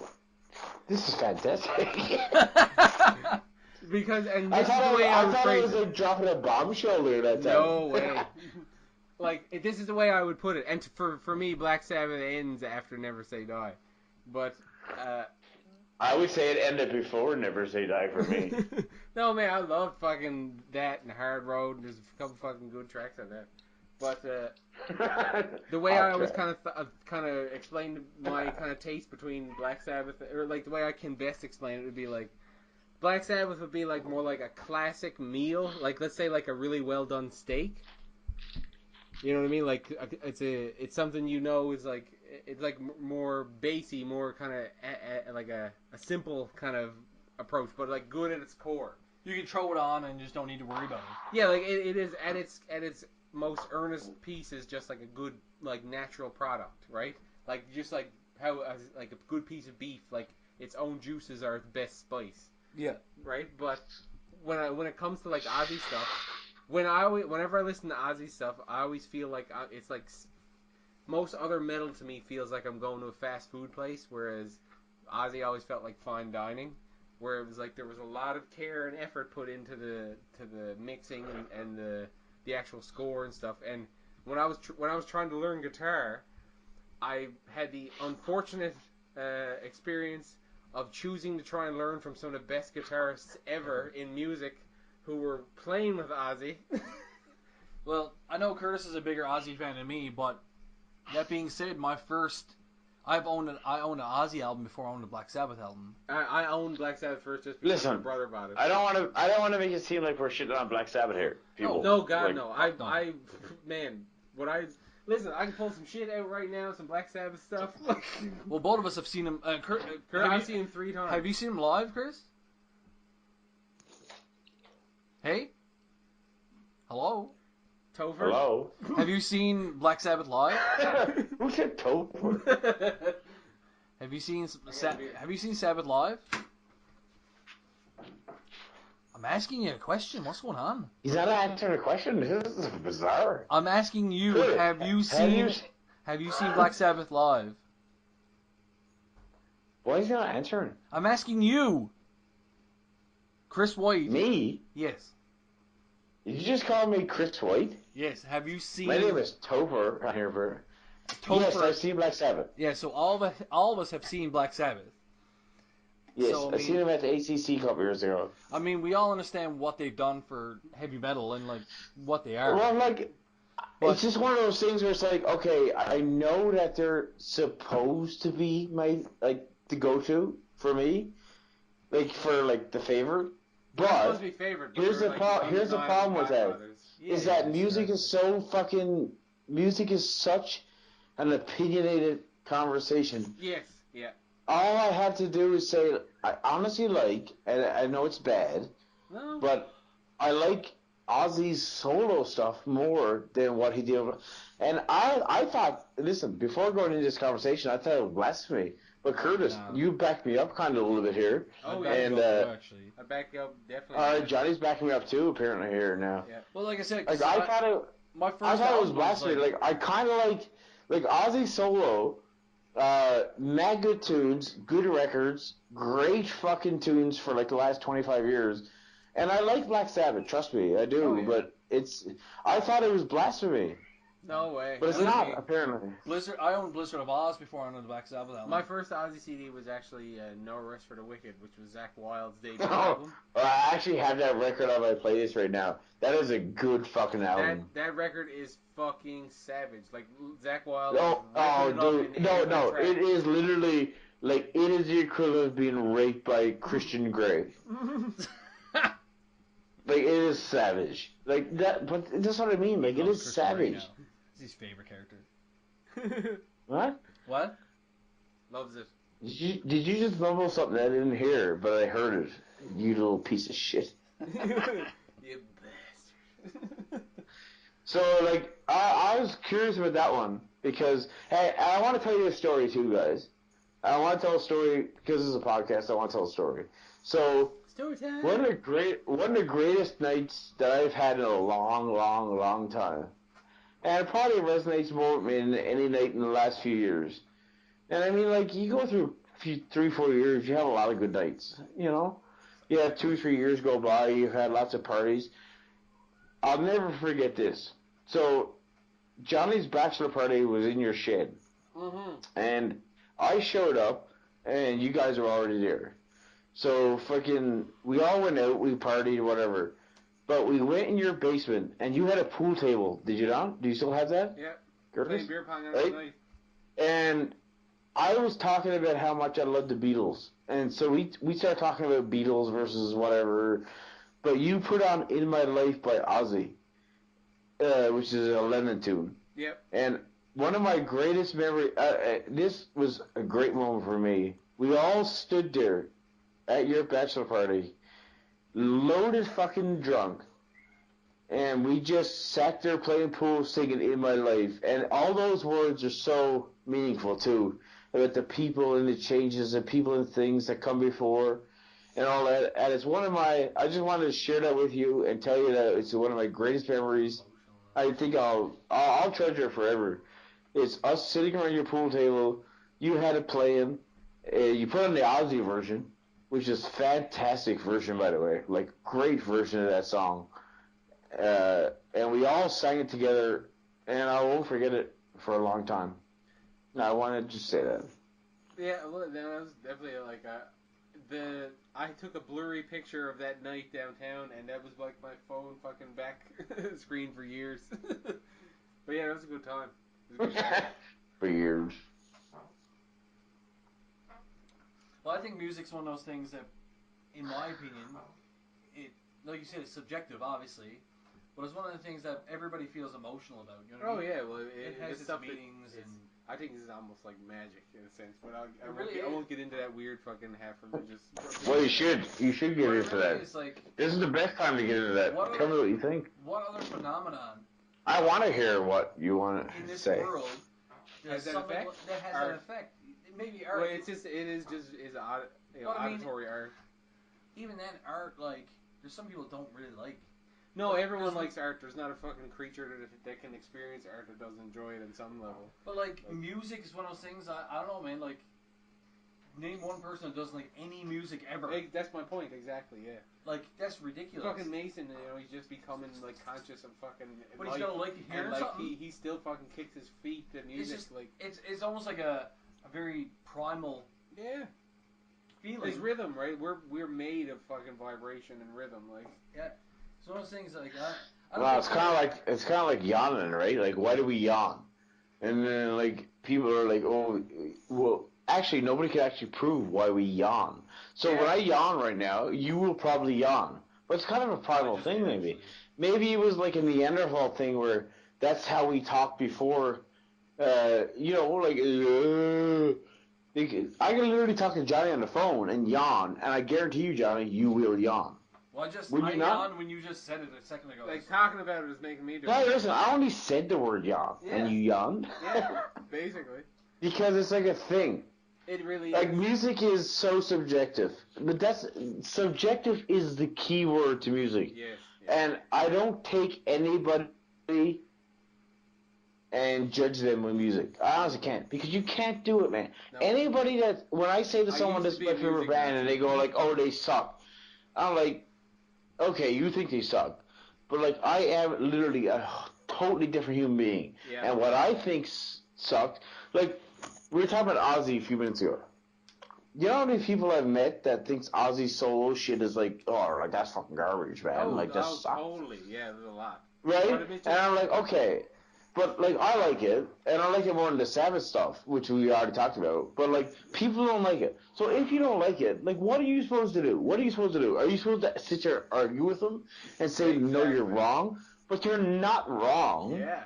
It's what they think. So, Johnny, okay, my favorite band is CCR. I'm just not, but I'm just using an example. Aerosmith. And you go... Oh, well, Aerosmith's my favorite. It actually are. But, like, if you say, like, oh, I don't like any of their songs, and I go, okay, and you're like, they suck. But what does that even matter? Because it's really... So, they suck to you, right? Music is the greatest thing, I think. If someone's going to say what's the greatest thing that was ever created in life, probably music. Because it creates so much emotional reaction from every single person. Like, who doesn't like Johnny just said, who doesn't like a song? Who doesn't like something? Who doesn't like a certain type of band, a certain type of music? Even a fucking lullaby, like, it's all music. Technically, you know what I mean? So, at some point, we all, down to our basic core, enjoy some form of music. The part of the reason, like I said, I will dip into a little bit since Chris fucking beckoned it earlier, but it's like, I really do think of most Curtis. Most of the arts as a kind of magic, and the reason is because like this. So, if you break it down to its core and you forget a lot of the kind of preconceptions that you're kind of been ground into you, and like the fact that we understand what a tablet is, what TV is, and all that is, if you look at it in a weird way, like as an alien's perspective, like we stand in awe of these like moving patterns on fucking little screens and stuff. But so imagine an alien not knowing what a TV show is, not knowing it. So it's like he sees you looking at a series of patterns, and you start crying based on one pattern, and you start laughing based on another pattern, and you start fucking like, you know, all these things actually change you functionally as a person at that point, and actually have a direct impact on your like your being. Like they actually are having like full-on impact on your health and everything, because it's like changing your state of being and changing your like adrenaline levels and everything, because it's like simulating drama, simulating comedy, simulating life experience distilled through this fucking projected fucking medium. So to me, that's almost like magic. It wouldn't be that much different than like, think of it in D&D terms. Think of it like an enervate spell that fucking brings you down. Yeah, or like a boosting spell. It's a fucking motivational video. You know what I mean? Like the adrenaline kick that comes in from watching like a fucking Floyd Mayweather fucking defense fucking montage. Like, I understand, because no, it's well said. It really looks at like what. I agree with everything you just said. I watched Rocky. Yeah, Rocky's one of my favorite movies all time. Rocky. Yeah, and you will get pumped, and you'd be. Yeah. If me and you went to work out before or after Rocky, there's gonna be a different result. Like, I watched Rocky, and I want to do it. Like, I'm like, man, I should fucking get up and run. I should get up and do. That's one of the greatest. It's one of the greatest movies of all time. But I know that movie's fake. Yep. I know it's not real, but it still elicits an emotional response in me that I'm like, I should fucking get up and be more like Rocky. But you know what? Rocky's not a real person, but I should be like him. You know what I mean? That's something that fucks with me when it comes to this stuff, because as like person who like deals in creating that stuff, it's hard for me to look at a lot of it now as anything but like constructed materials. So like I see through that guise of like what it's trying to say, and I'm like, oh yeah, they use this style of they use this. Yeah, but you can't see through Rocky. That is a fucking great movie. But you know now the story behind it's the greatest sports movie ever made. And Chuck Wepner and everybody. All that. So now you can watch it again, and almost that would detract from it in a sense, because you know the reality. I still love that movie though. Oh, like, totally, 100%. I find I would put that to like towards wrestling. What me and Chris like. Yeah. To the point where we know enough about it, where we can almost pick apart. You know what I mean? Like, if we watch Raw one night and it's total shit, which it usually is, we can pick apart which parts are absolutely fucking garbage. Yeah, and that's like, it's funny because like I've been a wrestling fan for a while, but I dropped right out. But like, I still love wrestling in its essence, but I really do feel like I've tried to get into the current stuff. No, you don't want to. And like, as a fundamental fan of like the times that I got into it, I cannot access it right now. No. Because to me, all it ever was it's just a live play. It's acrobatic, combative storytelling, right? But the way I look at it, that's not even what it should be. Like, see, what you just said is what wrestling is. That's what's wrong with wrestling. What you just said, it's like acrobatic live play. Wrestling should be entertainment. It should be a shit show. It should be gong show. It should be entertainment. So I am sitting here right now wearing an Austin 316 t-shirt. Okay? And Mark. I'm Mark. But when I had, like, Mel's friend came over earlier, and the first thing she said to me, and she's not a wrestling fan, but as soon as she see me, she said hello. She's like, holy fuck, Austin 316. Like, I remember when that was so big back in the day when everyone wore those t-shirts. It's all about just, like, she just immediately reacted to 316 Austin. And, what? Are you guys talking fucking... Yeah, sorry about that. I was trying to coax Johnny to get another drink into him, because I got a big question that's going to rouse some more discussion here. I got a big question, too. So, you ask your big question first. Because it's your podcast on Hero Mode here. No, we're doing both podcasts. This is like a shared one. So it's my 71 and your guys. What was it, 36? 34? We're getting up there. But Johnny, did you see the update where we had 4 downloads today? Fucking, and we're up to 170 something. Johnny's gotten to mix himself another drink at my beck and So let me ask you a question. Yeah. I like bringing out the big questions in life. Me too. I don't like wasting time. So let me ask you a question. Yeah. And you can answer me honestly, and I like answering honestly too. Will. And you know what the best part is when I answer honestly, it doesn't mean that you even have to recognize it on your scale of your parameter and your narrative of what this should be. Doesn't even have to match what I do, because obviously I'm a different person. Who to you? I'm going to ask you a question. Is the greatest songwriter in music history? Not about riffs, not about melodies, not about how good the melody was. I already got my answer.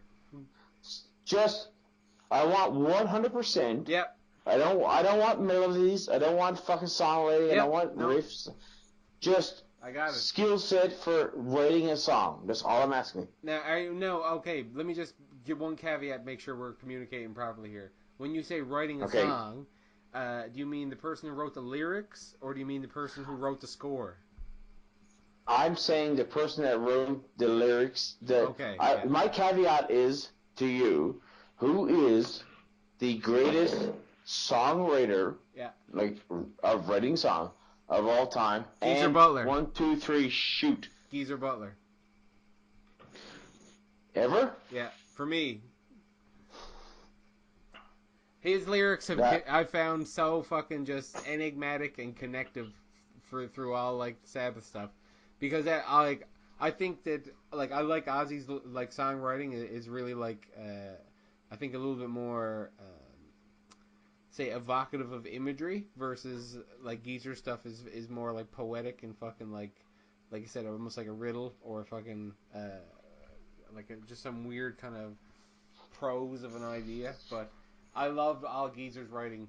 His stuff is just so fucking, I find, profound and underrated. I feel like he'll go down as one of the most underrated. Well, I would say, to be honest with you, that and it is your answer, that what you're saying is Geezer Butler, and he's probably going to be very underrated, because I don't think anyone has ever said, well, not anyone, but the majority of people, of course, always have their top 10, top 15, whatever, right? You know what I mean? And I don't think Geezer Butler's there, so it's an off the wall answer. I kind of dig it. What was the question? I don't know. Greatest songwriter ever. Lyrical song. No song. Well, I tried to break it down to the point where it's just fuck the guitar, fuck the drums, fuck everything, just writing songs. That's it. It's all about writing songs. You said I don't care about when you listen to a song and you hear a good riff and then all of a sudden you get into it, or how you hear a fucking wicked drum beat and you're like, yeah, this song.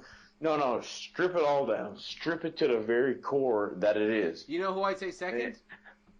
Second to Geezer for me is Lemmy.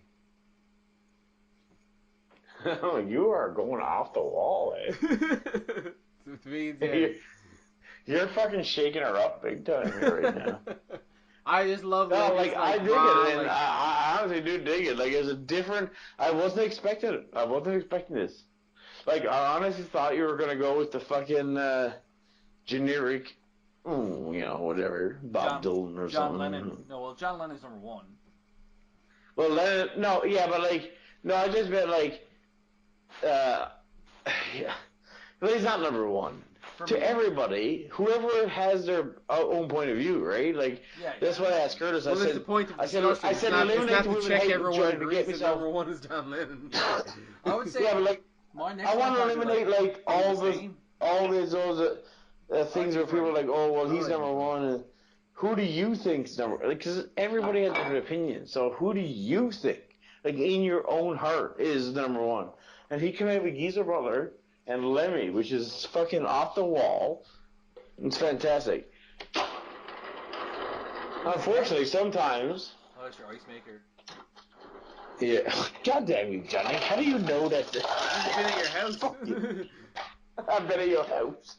I've been at your house. God damn it. That's your vibrator. But unfortunately for me, like, you know what sucks? You know what really actually sucks? Is being the guy that likes the guy that everybody also likes. Right? No, fuck that. Like, fuck but, everyone else. I actually think, in my heart, I actually think that John Lennon is the greatest songwriter of all time. Me too. But, everybody thinks that. So it's like, yeah, but I sound like a generic it's probably piece of because shit. it might be the case in a sense, You know what, though? I've met people who honestly said they didn't like the Beatles. Like, I don't enjoy, Beatles are alright, and most of the songs are enjoyable, but I'm not a fucking Beatles fan. I know lots of people are like, Curtis, you need to get down on all fours and suck my cock right now. After you just came in. Like, I can listen to anything that most of they got, but it's not like I'm going to turn it on in a lot of people are chill in. I'm not going to say a lot, but I've met people who are like, not that big a fan. And I'm like, alright, well, I can't say nothing. Like, I'm a big Beatles fan, but I can't say nothing to you to say, man, you're full of shit. Well, that's up to yourself. You're not a big fan of it. But listen, the thing is I know I wouldn't have the music that I do love the most without the Beatles. Yeah. They would, the music that I love the most would not exist without the Beatles, 100%. And I mean, that goes into everything. Like, how much blues? Yeah. Alright, do you think you're actually listening to Ozzy Osbourne right now? Fucking, and his 80s albums, the fucking Beatles? Like, that guy loved fucking Lennon. Yeah, like, Lennon is his hero. Yeah, and even then, like I said, you can go he wouldn't even put out a goddamn record if it wasn't for John Lennon, man. Exactly. Even go back further than that. Like, and I know this because I've read his biography, and I've read mad shit, and I know that he absolutely adored John Lennon to the point that he was like... He would agree with you saying he's the number one songwriter, and because I've seen interviews where he's said as much. He said, like, John Lennon was the best, like, he was the... But you know what I mean? Like, so, here's the thing. I like being off the cuff. But when it comes to songwriting, I hate being that guy that says Lennon. Because I honestly believe... I honestly do believe in my heart of hearts that when it comes to songwriting, with all the songs he wrote, looking back through time, there's nobody ever that wrote so many good songs that has so many good lyrics to John Lennon. I actually think he's the greatest songwriter ever. But you know what it does? It puts me in that shoe of a stereotypical. No. It's a stereotypical. Here, to me, that's where you're fucking up. To me, that's where you're getting into a big mistake. Of like. So you think I should just go with it? Yeah, because to me, it's like you're not actually thinking about the band anymore. You're thinking about the band's following and all the people around it. And it's like, who cares about any of that shit? Like, yeah, but everybody says that. Everybody says Lennon's the greatest songwriter. Fuck him. So let what am I? That's great. Maybe and that I means actually you're take right. pride in in a lot of different kind of music, right? Like I take pride in music. I take pride in movies. I take pride in music. Like I take pride in wrestling. Tastes. Yeah. So. And like I don't know. I'm a metal I connoisseur, and I got no problem saying that, like, you know, like I've been listening to metal like for fucking ages, and Ozzy was. I like Megadeth more than Metallica always. 100%. 100%. Yeah. And what? Are you guys 100% on that? Yeah, that's another thing though. Like you'll meet a lot of people. Who's your favorite metal band? Metallica. Metallica. Well, no. I would say Megadeth of people, man, is my favorite metal band. Well, I remember talking to a guy one time, and he said to me, he's like, you like Metallica? I was like, yeah, they're pretty good. And he's like, well, you can't deny that they're like the best like heavy band of all time. I was like, yeah, I can. No way, Megadeth. I was like, I'll totally deny that. Like, yeah, they're not. The best. Actually, guys, I got some news for you. I'm not gonna deny that. Yeah. So wait a minute, hold on a second, guys. I just want to clear this up. So I've always liked Megadeth way more than Metallica. Yeah, 100%. Like way more. It's a landslide victory on my end. Me too. Yeah. Well, now are you guys disagreeing with me here? The first 3 Metallica albums are some of the best metal like made, but to me, the first Metallica album is the best, and that is ripped off Megadeth. Yeah, because most of those riffs were made by Dave Mustaine, so. I've always been a huge Megadeth fan. Way more than Metallica, way more. And I mean, they're one of my favorite bands of all time. Yeah. They really are. Like, I think they had better songwriting. Well, Metallica is? You know? No, Megadeth. Like, Megadeth's my one. They were on top of my favorite. Oh, I bands. would say with Megadeth, I still download and buy their album to this day. Yeah, like, Megadeth are in 2009 or 8 when they put out their new album, I was buying it and playing it. I honestly love Megadeth. I don't want to fucking... Who's the greatest guitar player of all time? Oh, here we go. The fuck that shit. I've had that argument so many times I don't want to get into it. This retarded. I do. I want to hear Curtis. I want to hear, because we're on a podcast, I want to bring the beef. I want to sizzle the beef on the barbecue. I want to flip it two or three times. Who is the greatest guitar player of all time? Define greatest. Is it like influence across the genre? Greatest? No. See, now you're doing what me and Johnny does. No. Greatest? Who is your great? I don't care a fuck. Mine? My greatest? My favorite? Yeah, well, that's all that matters, isn't it? Who gives a fuck what everybody else thinks, man? Dimebag. Like, really, like, when someone says to me, like, oh, boy, that's not the best song of all time, I'm like, well, it is to me. I don't care. Who's the greatest guitar player of all time in your mind? Give us some discussion juice. For me, it's Dimebag Darrell. For me, mix it with some lime juice. Johnny, you're eat. I didn't say anything. I'm just here, like... I think it's Dimebag. For me, is Dimebag. I'm waiting to hear for Curtis's opinion. I'm fucking telling you 3 fucking times. It's Dimebag. He's the one speaking, man. You hear me? I hear you. All right, Dimebag Darrell from Pantera. Did you feel it? To me, number one of the best. That's not a bad fucking pick there, bro. To me, he's one of the most creative, like the stuff that he did with a guitar. Like, I don't really see many people do it. He pushes. See, I thought you were gonna say Randy Rhoads. No, I love Randy. Don't get me wrong, but Randy was a more academic, like classical trained guy. To me, he was doing stuff that was like. It was known to music, but he brought it to the stage of metal and stuff, and really brought like a refined edge to the Ozzy's early stuff. But Dime, the way he fucking just like comes with these fucking gut simple fucking savage riffs, and his onstage persona and presence, and also like similar to like in my artistic influences, Frank Frazetta is like my number one influence, but not just because of his artwork, because like his artwork is closely tied to the kind of person he was, and I find similar with Dime. Whereas so like to me, Dime is out there showing you his heart, whereas Randy is like a maestro, like a super student showing his fucking like ultimate craft. You know what I mean? That's a great way of putting it. What about you, Jenny? Who you got number one? Number one guitarist of all time?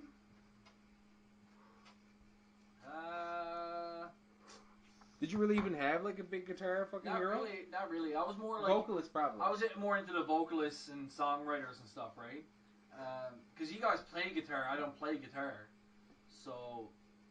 I have been known to play the guitar. The old git fiddle. I'm not into the guitars, but I mean, there's a lot that I really respect. You know what I mean? And I know me and Chris talked about this before. And, like, we talked about the whole Jimi Hendrix thing, and I got into so many arguments with Chad about it. Yeah, but I hate those fucking arguments. It was retarded. I hate those arguments. So can we talk about those arguments right now and be civilized about it? Yeah. Can we just please talk about those arguments? Like, to me, the number one great guitarist all time, by a landslide victory, is Hendrix. And then I get into arguments with all these other people, and they're like, oh, well, fucking Buddy was like, fucking Satriani and fucking all that. It's like, listen, man. Like, you can play Satriani. Like, you're all good. Yeah, I know he's savage. But you know what the thing is? As a guitar player, I could probably learn his shit pretty quickly. Because he's technical. Well, he's technical. Like, I could actually sit down and do hammer pull-offs, fucking 15, 20, 15, go down to 17, 15. It's very technical. But with Hendrix, it was just an onslaught of fucking rock, and it was so overplayed. He never played the same song once. To me, Dime was the metal Hendrix. They recorded 3 foxy ladies, and they were all different. And finally, at the end of it, all of them were different, all of them. And he went, "Yeah, let's pick this one." So it's like Hendrix is like the man. For me, like I can't. But Johnny, remember back in the day we had this argument so many times. Oh God, can't even do it. Well, I look at it as like you just said, and Curtis just said, especially with Dimebag. And you said, like you said, Satriani's a classical guy. Malmsteen's classical. Michelangelo. These guys, you could learn their stuff. When it comes to guys like Dimebag or Hendrix, they didn't just take somebody's style and learn it. They had a style of their own. You know what I mean? They learned what they didn't learn from somebody else. Just sit down with a book and copy what somebody else was doing and just I'm gonna play some arpeggios now. And you know, they took it. All right. What are you doing there? That's mixing a drink. That's ice in a glass. That was ice in the fucking fridge, baby. That was mixing a drink, baby. Well, what I look at is like when it comes to a good guitarist is when they can take what they know and make something of their own. You know what I mean? They need to be their own guitarist. And that's like, to me, like I said, Dime was the metal Hendrix. Like, Hendrix was the voice of that time. That's a good analogy right there. That's a great analogy. Well, because he took what he knew and made it his own. Yeah, maybe and it was the just first time I ever raw. heard that too. Yeah, it's very raw. It wasn't. I tell you, okay, Chris, I want you to write this down because I know you got a buzz on, so you might forget. I want you to write this down so you go watch this specific performance by Dimebag because. Okay, hold on. Let me go get a pen. Yeah. I gotta get a pen. Well, you can't write. Because I'm gonna forget it. If you tell me and I don't write it down, I'll forget. All right. I know, that's what I'm saying. Write the fucker down. All right, I got a Sharpie. I'm ready to go. All right. All right. So all you gotta search in YouTube is Dimebag Eternal Idol Solo. Okay, hold on. Give me a second. Eternal Idol Solo. I watched that video, and honestly, there was times I sat down, baked, watching that, and fucking brought me to tears, man. It was that damn big. It's such a masterpiece. Like Randy Rhoads' masterpiece, he was actually working on for years. If you would listen to his early Quiet Riot stuff, parts of the solo that he does in Suicide Solution actually shows up in the Quiet Riot shit, in their shows and shit. But like, yeah, Suicide Solution for Randy Rhoads. If you ever watched the Suicide Solution live. His fucking solo in that is ridiculous. Also, and another one too is talking about early Ozzy stuff. Revelation Mother Earth is a fucking masterpiece. Like super underrated. Like you got to be a little bit of a fan to even know about that song. And it's funny because I remember having a Guitar World magazine. That was Dimebag's favorite fucking like solo favorite song. Because he said like, man, if you listen to that song, there's some crazy shit. Like. Rhoads was a master, like a fucking virtuoso and a mastermind, and revolutionized fucking metal from the 80s out. But like anyone who's a fucking metal guitar like aficionado, or if they've got a pantheon of heroes, guaranteed Rhoads is on there. In the Mount Rushmore of metal guitar gods, you know, Rhoads and Dimebag are definitely on there. Yeah, for sure. Well, that's a good question actually. You just brought up a good point. So if you're going to put the Mount Rushmore of metal guitar players, that's actually an interesting point. Who would be on the Mount Rushmore? And you just named two of them, obviously. To me, it's Rhoads, Dime. Rhoads and Dime got to be on there. All right. Iommi. Yeah, Tony Iommi, yeah. And yeah, I agree with that. I'm trying to think now. Name one more. I'm trying to think of most influential in like difference in style. I don't want to have someone who's like more of an influence of one of those, like, because I'm willing to bet it's someone more. I want to say like the first three. The first three are kind of obvious. Like they need to be on there. From Deep Purple, what's his name? No. It's not. He's not on there. Deep Purple's an awesome band. They're great, but no. But what's it? Fuck, his name is out of my head right now. You know what I'm talking about? Yes, I do. But I can't pull the name. Fuck, don't put me on the spot there right now. You gotta help me out, Chris, by like, cause I was hoping you'd be the one, you'd be more classic rock. I thought you'd pull it quicker than me. But it's no, don't look to me for classic rock, boy. I know a lot about it, but I'm more of a fan of like English rock, right? Like I'm not a big fan of. You wanna know who it is? I always thought that English rock. destroy. Richie Blackmore, fucking Blackmore. He's not on there though. He's not on the fucking Mount Rushmore. Maybe not. I agree with you. I agree with you with fucking Dimebag, and I agree with you with Naomi. Who else though? Like, there needs to be a fourth. And I'm struggling to think like who's the bigger influence. Hey, it's a bad decision. It's huge. It's big time. So yeah, we got, like I said, Dime. You know what? Who else I would say it is? I think I got it. You got it? It's Mustaine. Oh, there you go. Finally, there you go. That's what I was looking for. It's actually Mustaine. I just searched it just to see what they say online.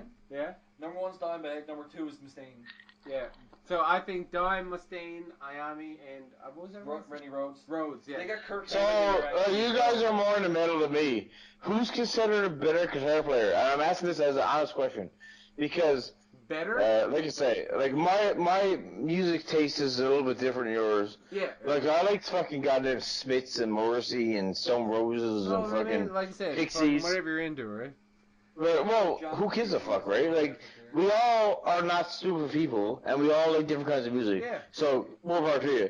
But, so, I ask you an honest question. In the music industry, who's considered, like, better? Kirk Hammett or Mustaine? Who's the one considered better? I really think it depends on who you're talking to. What do you mean? For me, that's a real simple question, but I'm willing to bet I get a lot of argument.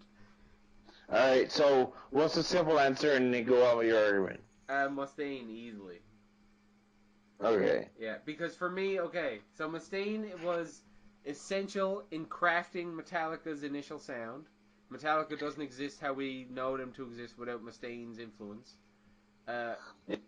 He went on to create Megadeth, which to me was then like, if you were a casual metal fan, you knew who Metallica was. If you were a real metal fan, you knew who Megadeth was. Johnny, fuck off.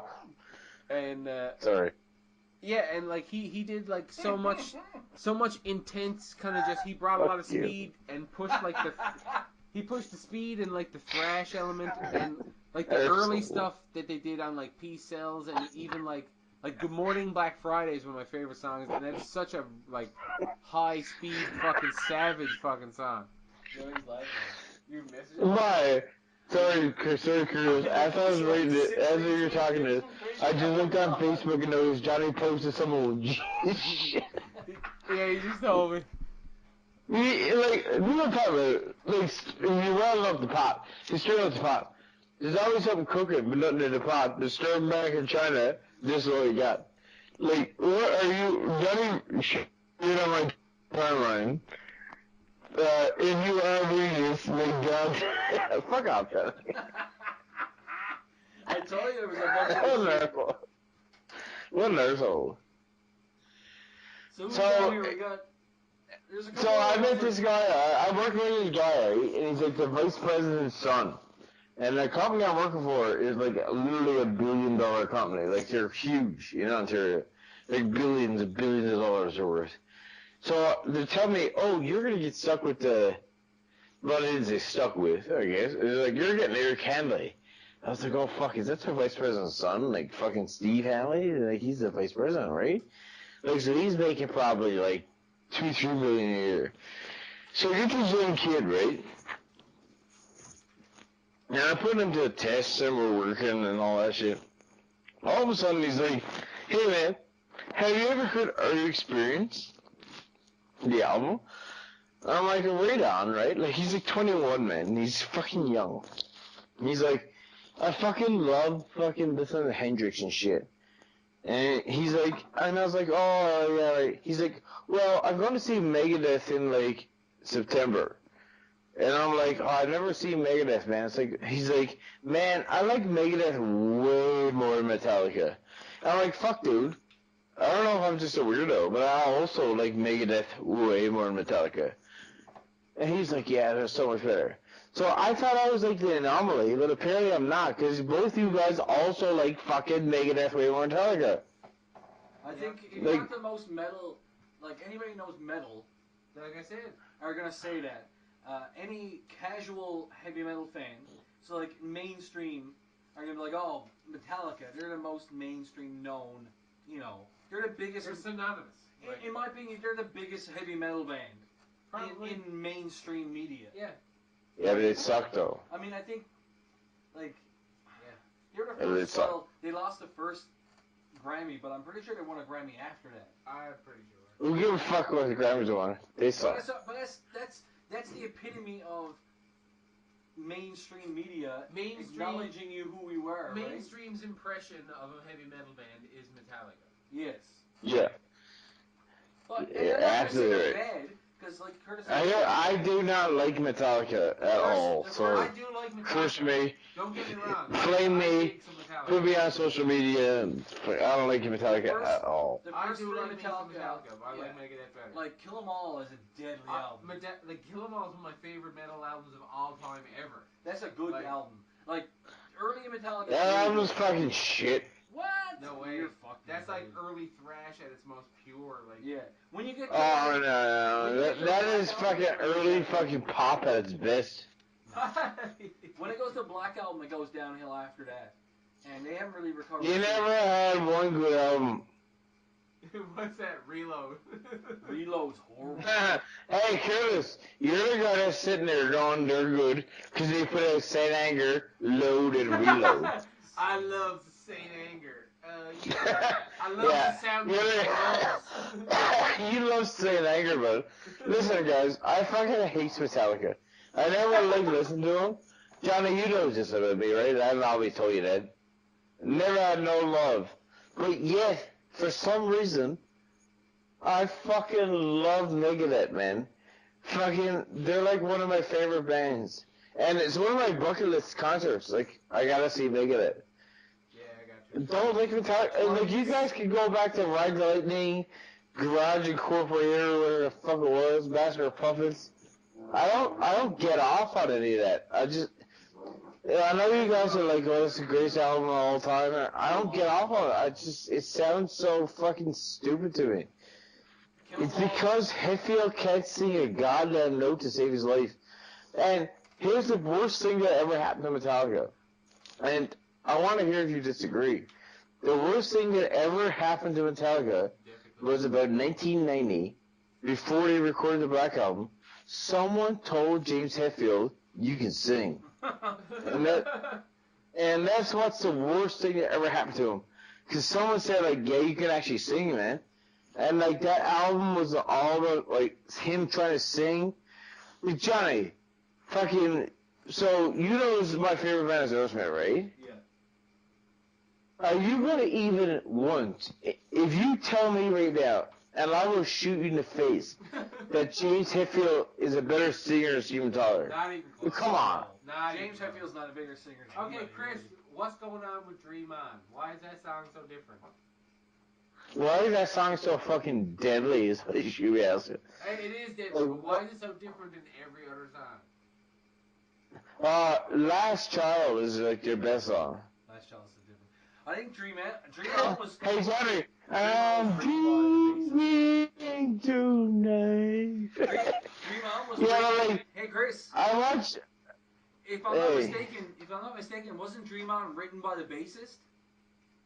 No, it was written by Tyler. I thought he wrote the riff for it. The bassist. No, he wrote it. He wrote it before they even got together. Apparently, Tyler wrote that song when he was like 17. And that song is a fucking goddamn masterpiece. But I don't even mean to get into that. All I mean is, like, if you're going to put up singers, and I've seen Aerosmith live like 6 times.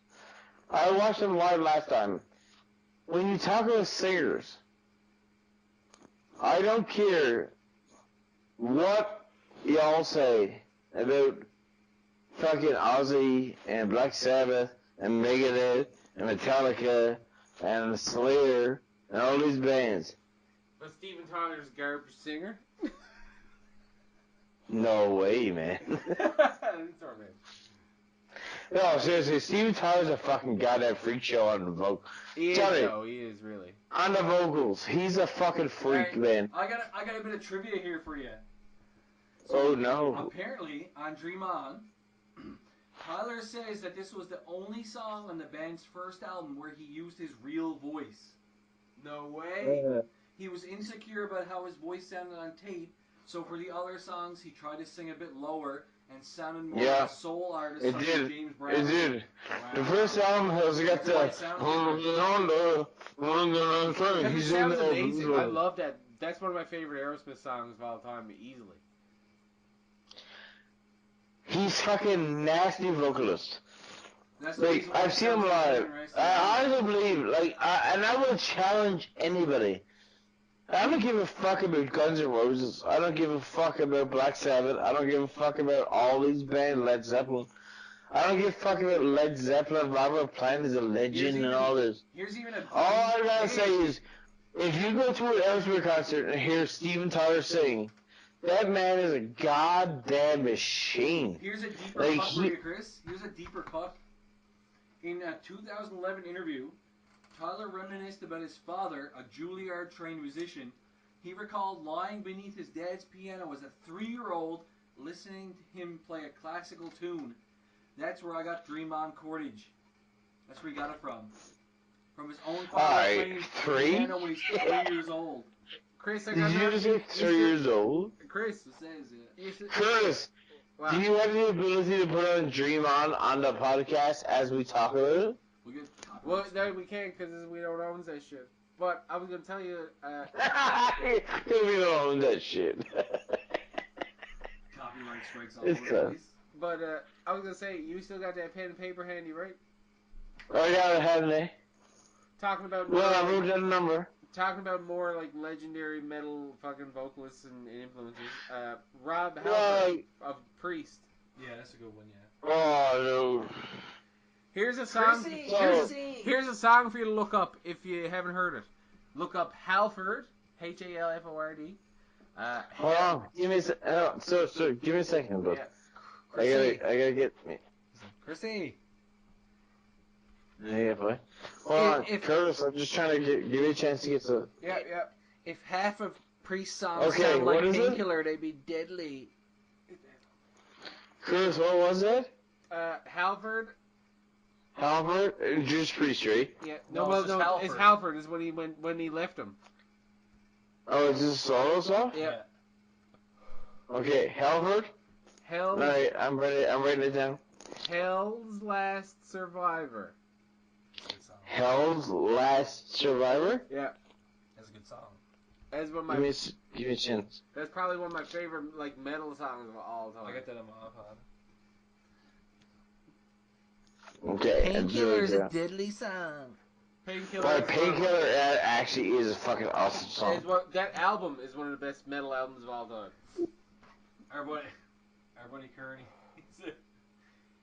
He said, if 3/4 of Judas Priest songs were as good as Painkiller, they'd be a fucking deadly band. No. Remember Kern made the outlandish statement that if all their songs were as good as Painkiller, they'd be the best band of all time. Yeah, I would agree with that too. I'm not fucking right, obviously they would, because Painkiller is fucking awesome. That's my favorite Priest song. I'm gonna be honest with you, Painkiller is one of my favorite fucking metal songs. Yeah, easily, mine too. Like, you guys like metal more than I do, but like fucking, Painkiller is fucking, that song gets me riled up hard, man. Like, Deuce, the Painkiller. You know what? Okay, I'm gonna shameless plug the last episode of fucking Hero Mode Audio Chronicles, but I interviewed Brittany Slade of Unleash the Archers, which is another savage fucking band from Vancouver. But we talked about Painkiller, the album, and I brought up, and I was like, man, like nobody can like the vocals in Painkiller are retarded. Like he comes in super fucking high and doesn't fucking slack back and like at all. He just fucking keeps like bah, bah, like fucking death from above vocals like. And what she was saying is like, yeah, it's like there's really nobody like him. There really is. I honestly can't. There's a lot of vocalists you could say, oh, sounds like this.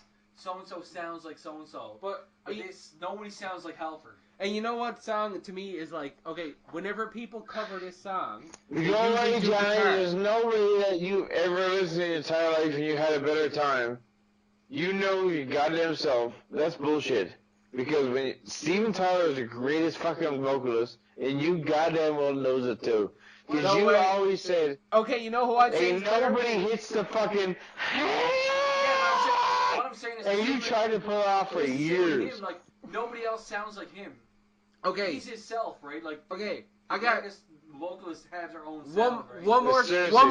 Tyler is the greatest vocalist of all time. Chris, one more song for you to write down. Alright, hold on. Can you give me a chance? Nope.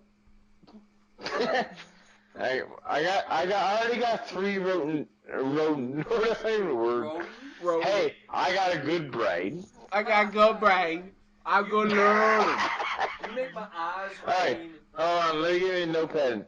Alright, shoot. I got it. Okay, so Judas Priest. I like Judas Priest. Dissident. Alright, what's the song? Dissident Aggressor. Spoiler for me, bud. On the first, spoiler fucking. Hey, you know what? All right, yeah. This is gonna show how fucking retarded I am. I probably can't spell it right. Yeah, DISSADA. No, D. No, hold on. Slow down. DISS. ADENT. ADNT. ENT. Yeah. Aggressor. Aggressor. Okay, I got that one. Okay, so when that song starts, Halford fucking hits a really super high note to kick the song off, and it's ridiculously high. And whenever anybody covers that song, the vocalist never even attempts it. The guitar usually does that note. Yeah, it sounds like a familiar fucking scene for me. So, I'm gonna tell you right now, I wish I was back to you guys. We used to listen to this song called The Farm by Aerosmith, which was Take Me to the Farm, and at the end of it, he used to say, take me to the, and I won't do it, but it was this ridiculously high note, which is fucking awesome. But I can't do it. So, all I have to say is, I like Judas Priest anyway, man. Like, fucking, I think they're fucking amazing. So, I'm not even, like, disputing you here on this one. Like, fucking, I like Judas Priest. So, the Farm, though, like, we used to hear this fucking mad high note. And I swear to God, if anybody could hit that goddamn note, hey, Discovery Channel did a fucking documentary on Steven Tyler's voice. And they said he had, like, more, he wrote the Guinness Book of World Records for, like, more, like, vocal notes or something, whatever the fuck it was, that he actually won the award for, like, the most fucked up voice of all time, basically. Okay. He's fucked up. Johnny, where are you? Because you know goddamn well. I asked you one time, back in 2003, probably. 2003, baby. And I said, where do you rank Tyler as a singer? And you went, yeah, he's probably the best singer. Hey. Now, that was like fucking 10 years ago. Chris. But like... 2003, 10 years ago. I got a proposition. Did you say I want to cuff the balls and swallow the gravy? Yeah. All that gravy. Alright, Chris, I got an idea here to rock something for the show here. For our Alright, let's do it. Okay, I want us to do a quick rundown. I'm going to ask you and Johnny, like between two people, between two things, and see what your choices are. And okay. So right now, choose who's going to say first so you guys don't get confused. Who's going to say first, you or Johnny, whenever I ask? Choose. Yeah, you want to go first or second? You're going to go second. Johnny's going first. You're the guest, so you were supposed to choose. What does he eat? Alright. Hello? I think he might have fell asleep. Alright, wake the fuck up. Now I'm going to ask you, like, quick, like, A or B kind of stuff. Yeah, hold on a second. Why are you guys talking like I'm asleep? I'm awake. Alright. Well, I'm just trying to understand the principles of the game. Alright, yeah, so we're about to rock the game, and it's basically an excuse for me to... So what do I have to do? I'm going to ask you, like, this or this, and you're going to choose. Like, one or the other, alright? And in between... Alright, I'm going to be honest with you. When you says you got to choose this, that sounds pretty fucking diverse. Like, you got to have to choose this or this. Yeah. Alright, let's go. I'm ready. No, not playing songs or nothing. I'm basically going to fuck around on guitar for, like, half a second, and then in between, I'm going to ask you and Johnny, this or this, like, in your overall choices, it's just going to be, like, red or black, almost, like... and just to see what your choices kind of lie towards comparatively. If you guys align on stuff, alright? And it's just gonna be all over the map kind of shit. Alright, let's start it out. Bret Hart or Stone Cold? Bret Hart. I'm gonna say Bret Hart. Alright.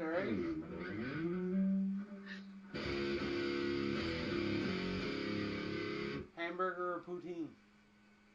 Hamburger. Sounds like poutine to me. Okay.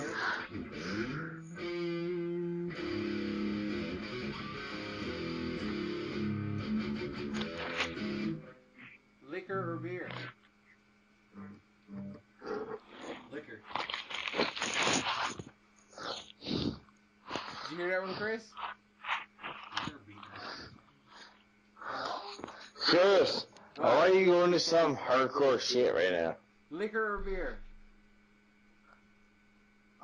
Liquor always is talking for me. Alright, so between your liquor. Alright, so that's pretty good.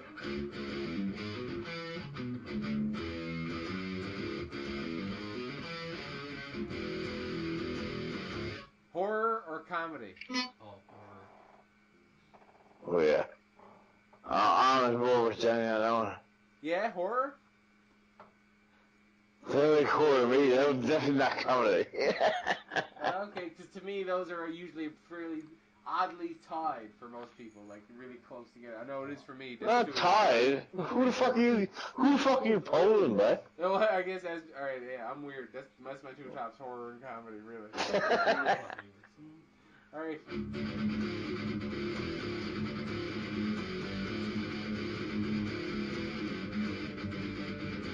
Star Wars, Star Trek. Star Wars. Star Wars. Okay. This easy one. 80s wrestling or 90s wrestling? Oh, Johnny, did he just do that? Did he just do that? Yeah. Because 90s had some shit. They had some good shit, but bad shit as well. Yeah. You're basically talking golden age versus like the birth of like Attitude Era. Yeah, but even before Attitude Era was really shit. You're talking about King Mabel is there as well. So. Johnny, tell me King Mabel. Jesus, fucking. This place Zeke. So, what are you saying? What? 80s or 90s wrestling? I gotta go with 90s. That's a hard one. You know what? Yeah, I'm going with 90s as well. It was better. Both of you guys going 90s? Yeah. 90s, yeah. T or A? A. Yeah? Hey. Yeah. I'm more of an A man. Well, I'm an ass man. Buddy, don't be a dead. I love to fuck him. I love to suck him. Johnny, sing it. Yeah. I love to stick him. I love to lick him. I want to stick him. I want to lick him. I want to show him. What was it? What is it? That song. Who cares? That song's nasty. That song is nasty. Next question.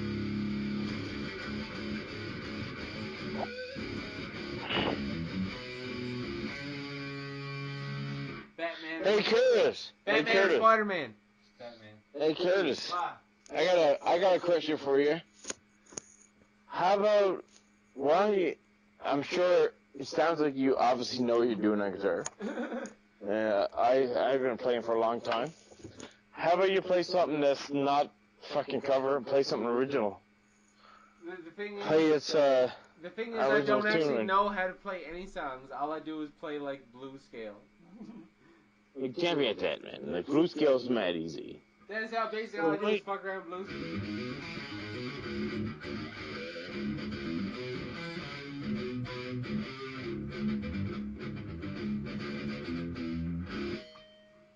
I'll just blues scale. Dude, what's that? That's a weak sauce. Why don't you play some fucking Curtis originals right now? I know you wrote them. Don't talk to me like you fucking wrote songs and play guitar and never ever wrote any of your own. Play something original. Like, nobody cares about covers. Nobody cares. Everybody can do a cover. But I can play fucking goddamn fucking Sweet Child of Mine behind my goddamn back. That doesn't even mean that I'm any good. You gotta write your own songs. In the morning fucking riffs. Malarkey. Poppycock. Bullhiggy.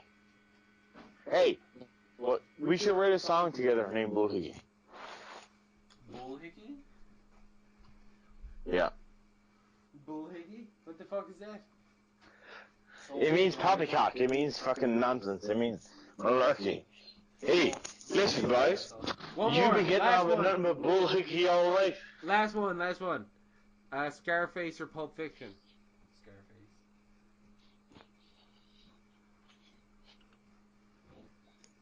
Hey, you're not answering the question. Oh, I haven't heard a goddamn song yet, have I? No. Scarface or Pulp Fiction? What are you choosing? I would rather... that's tough. God damn you. That's a tough question. So, Pulp Fiction is amazing and Scarface, but maybe my favorite... I'm debating over De Niro and Pacino right now, so I'm going to go with Scarface. Yeah, it's a Scarface as well. Good choice. More of an iconic... I like Pulp Fiction as well, but it's just... I don't know, Scarface. It is Scarface. It's more fun to watch for me. But I would actually, personally, I would have to choose Pulp Fiction. Pulp Fiction is probably one of my favorite movies ever. Probably is. Yeah, but it ain't fucking Scarface. It is not, for truth. I like Scarface. I like that movie. Hey, Curtis. Yo. Guess what? I got a guitar on the go right now, too. Do her up.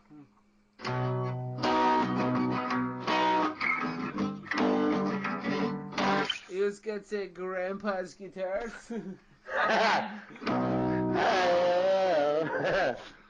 Down by myself. You actually know some songs. Take it by myself, and there she was. Play 2 and 3 in bed. Strawberry fields, and there she was. Johnny! Like cocaine bunny eyes. I smell fiction. Hey. I smell shit and chicken. Oh, that's out of tune there, Holmes. Hey, play some... Oh, no. That's not a tune. That's me being on the Jack Daniels hitting the wrong note by. Play some... Oh, are you rocking some, you drinking some lemmies? Oh, I'm on lemons.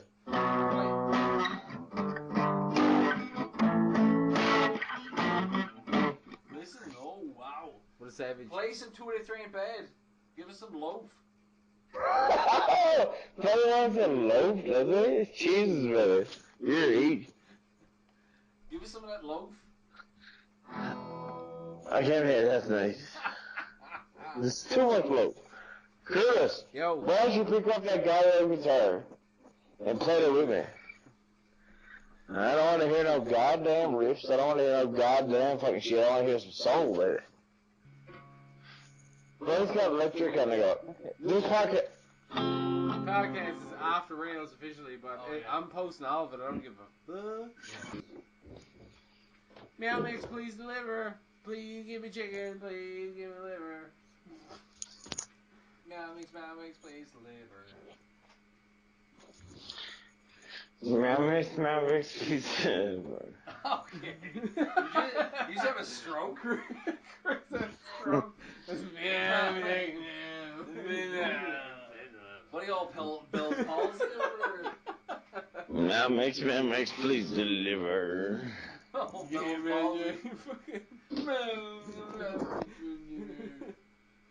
Johnny. What do you want on Bill's palsy? Curtis, keep fucking rocking. But I think it's past your bedtime. You sounds gross. What time is it up your way anyway? It's 3 o'clock. What? Oh, is that good for you? Oh, this one. Yeah. What are you wrote off? You're past your bedtime. Listen. No, wife's gonna divorce you, she'll leave you. Serenade us now, Chris, my son. Give us a song, Chrissy.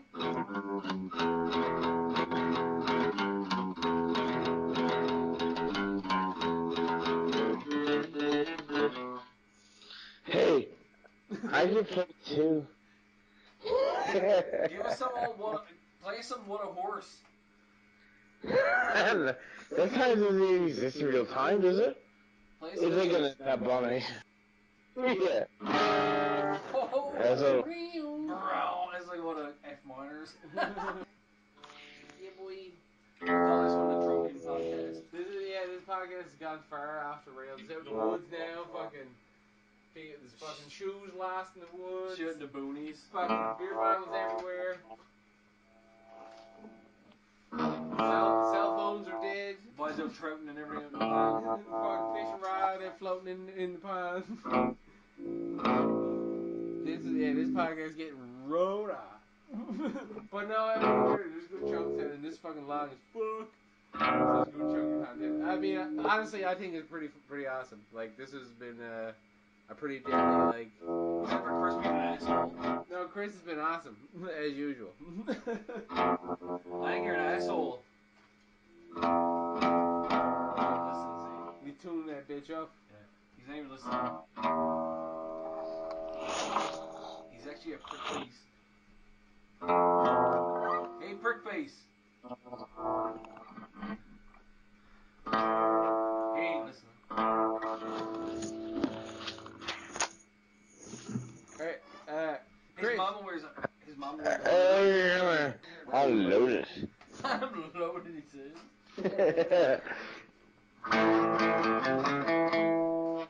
Hey, my loaf hey, at? welcome to the China Club. Where's my loaf? Give me some loaf. What? Where's my loaf? What do you mean? Alright, how about... I got an idea there, boys. Right quick, like. Let's do some plugs for the shows and end the show recording shit, and then we'll have a chunk to edit, and then we can still chat on fucking Skype anyway. Alright, Chris, stop for a second. Hey. Do your outro. Yeah, do Ringside Reality outro. Topher,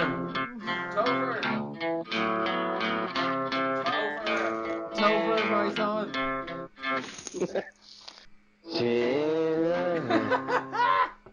Hey, Papa, see when I am weak.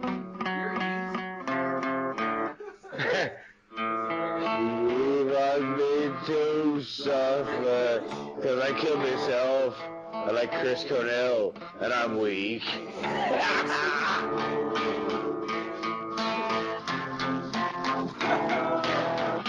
Too soon.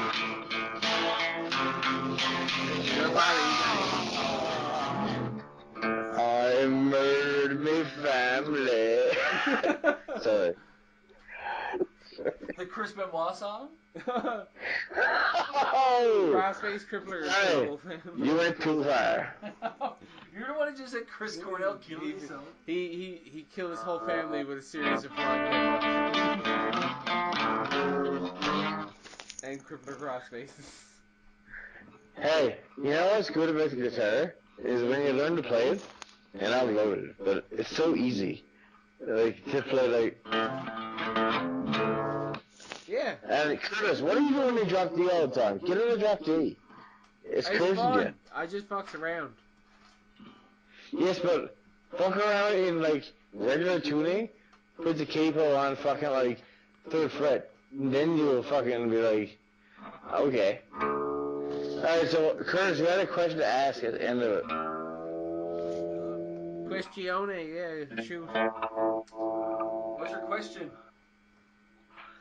No, Curtis had a question. No, he said redo your outro. I said we're gonna do our fucking show outro so we can fucking close up the recording and then just have the fucking chat going anyway. So you do the Ringside outro. That's not listening to me or saying at all. Right, Chris! Hey. getting split the channels. So if you want to do the outro,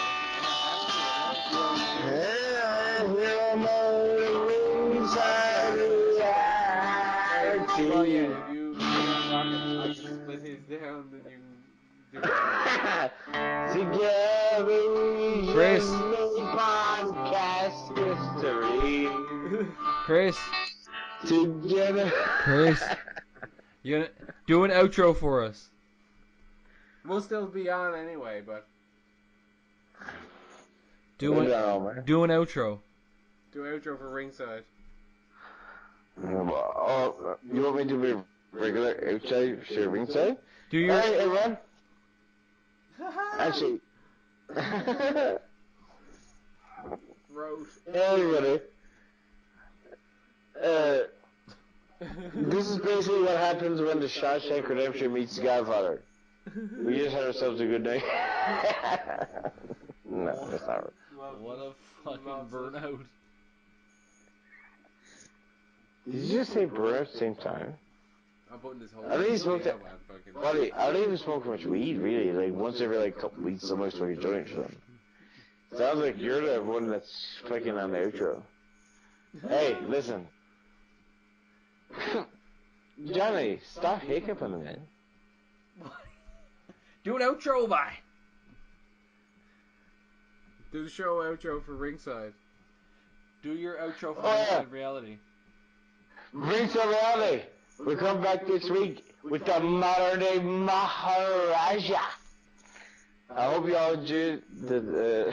I can't do it. I'm too drunk.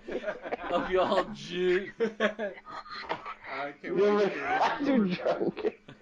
I've been drinking Jack Daniels and Cokes for the last 2 hours. I'm too drunk. I hope you enjoyed. Johnny, you're not the modern the fucking podcast degrade over time. It started off good, and then it just went horribly downhill. I'm putting the whole Jesus thing up. This is gonna be great. It started off with promise, and then just went horribly downhill. Well, that's what happens when you have a few briskets. Hey, listen, you guys need to learn how to outro a podcast. I'm waiting for you to do the Ringside, and I'm gonna do my show. Well, I've already been to Ringside. That's what we do. What you just heard was basically Ringside Reality gives no fucks. What I just did when I slurred my word, that was our outro. Alright, try it again. Alright, Curtis. Yo. What's the name of your podcast? No, you do your show out. I'll do my show out. Okay. But my show is the Mode Audio Chronicles. HMAC. Alright, we're gonna do double combo. So what we got here tonight is failure to communicate. We have 2 podcast people. What we got here is Ringside Reality, which apparently has 100 downloads, which is better than half a person, which I thought all we had. 79. So Ringside Reality, even though we didn't talk much wrestling, but we teamed up with Curtis Hunt tonight, and we've had ourselves a good time. And he's gonna do his outro. Well, he wants me to do my outro, even though we disagree on many things. It was a whole podcast. It was one of the worst experiences of my entire life, to be honest with you. Hey, guess what? You know what I wish happened to you on my outro, Curtis Hunt? I hope Adam Hunt finds you and molests you. And after he molests you, I hope he fucking hangs you from a closet. Okay, I'm out of control. That's not good. Yeah. Alright, so yeah. Oh, yeah. This is, I guess we'll talk to everybody next time when we do a podcast. Oh, where are you coming, Johnny? You're not the outro? Yeah. Well, you're kind of dragging it on there for the last half hour. Alright, so... I gotta step in and be the professional here. Alright, so, I'll fucking run ours out now. So, this is all of a sudden we're going to be professional at the end of it. This is a crazy special episode of Hero Mode Audio Chronicles, episode 71. The longest episode probably ever. It's been, like, I'm really tempted. I'm probably going to leave most of it together and put up. But yeah, you can catch us on Twitter, @hero_mode. You can get us on Facebook.com/TheHeroMode. Get us at TheHeroMode.com. Get us on Instagram and even check out some Snapchat and shit. Check out our card. Hey, Curtis. Yo. I'm going to follow you on hashtag fucking Twitter. On hashtag Twitter. Follow us on hashtag Twitter. And yeah, until next time. Next time, Gadgets. Next time. All right. Hey, everybody. Welcome to Ringside Reality. We're going for a good time tonight. Yeah. All right. Welcome to the club. Yeah, no, I'm using all of them. Hey, I got a feeling that that's how you do an outro. when this is all over, you don't need to be foolish to not listen to this. Anybody in the world, listen to me. Shut your mouth. You need to listen to Ringside Reality with Topher and Thumb. You need to listen to Hero Mode, Curtis Hunt. Does a great show. 71 episodes in. And we are 33 episodes in. We're getting there. But we're not up to 71, but listen to Hero Mode, listen to Ringside Reality. We had a good mashup tonight. I hope you enjoyed it. It was a great mixture of, I would hope to think, random conversations. And please enjoy. Come back next time. Thank you, Curtis, again. Thank you for having us on here tonight. Now stick around because we're just stopping the recording. You're still going to be around. Welcome to the jungle. Alright, yeah, okay, quickly. You know what's funny about that? We got everything you want. But okay, yeah. So yeah, next time, two podcasts into one time is crazy. It's like some kind of cross promotional madness, and we love it. So it's not hip hop, it's pop, and I send well.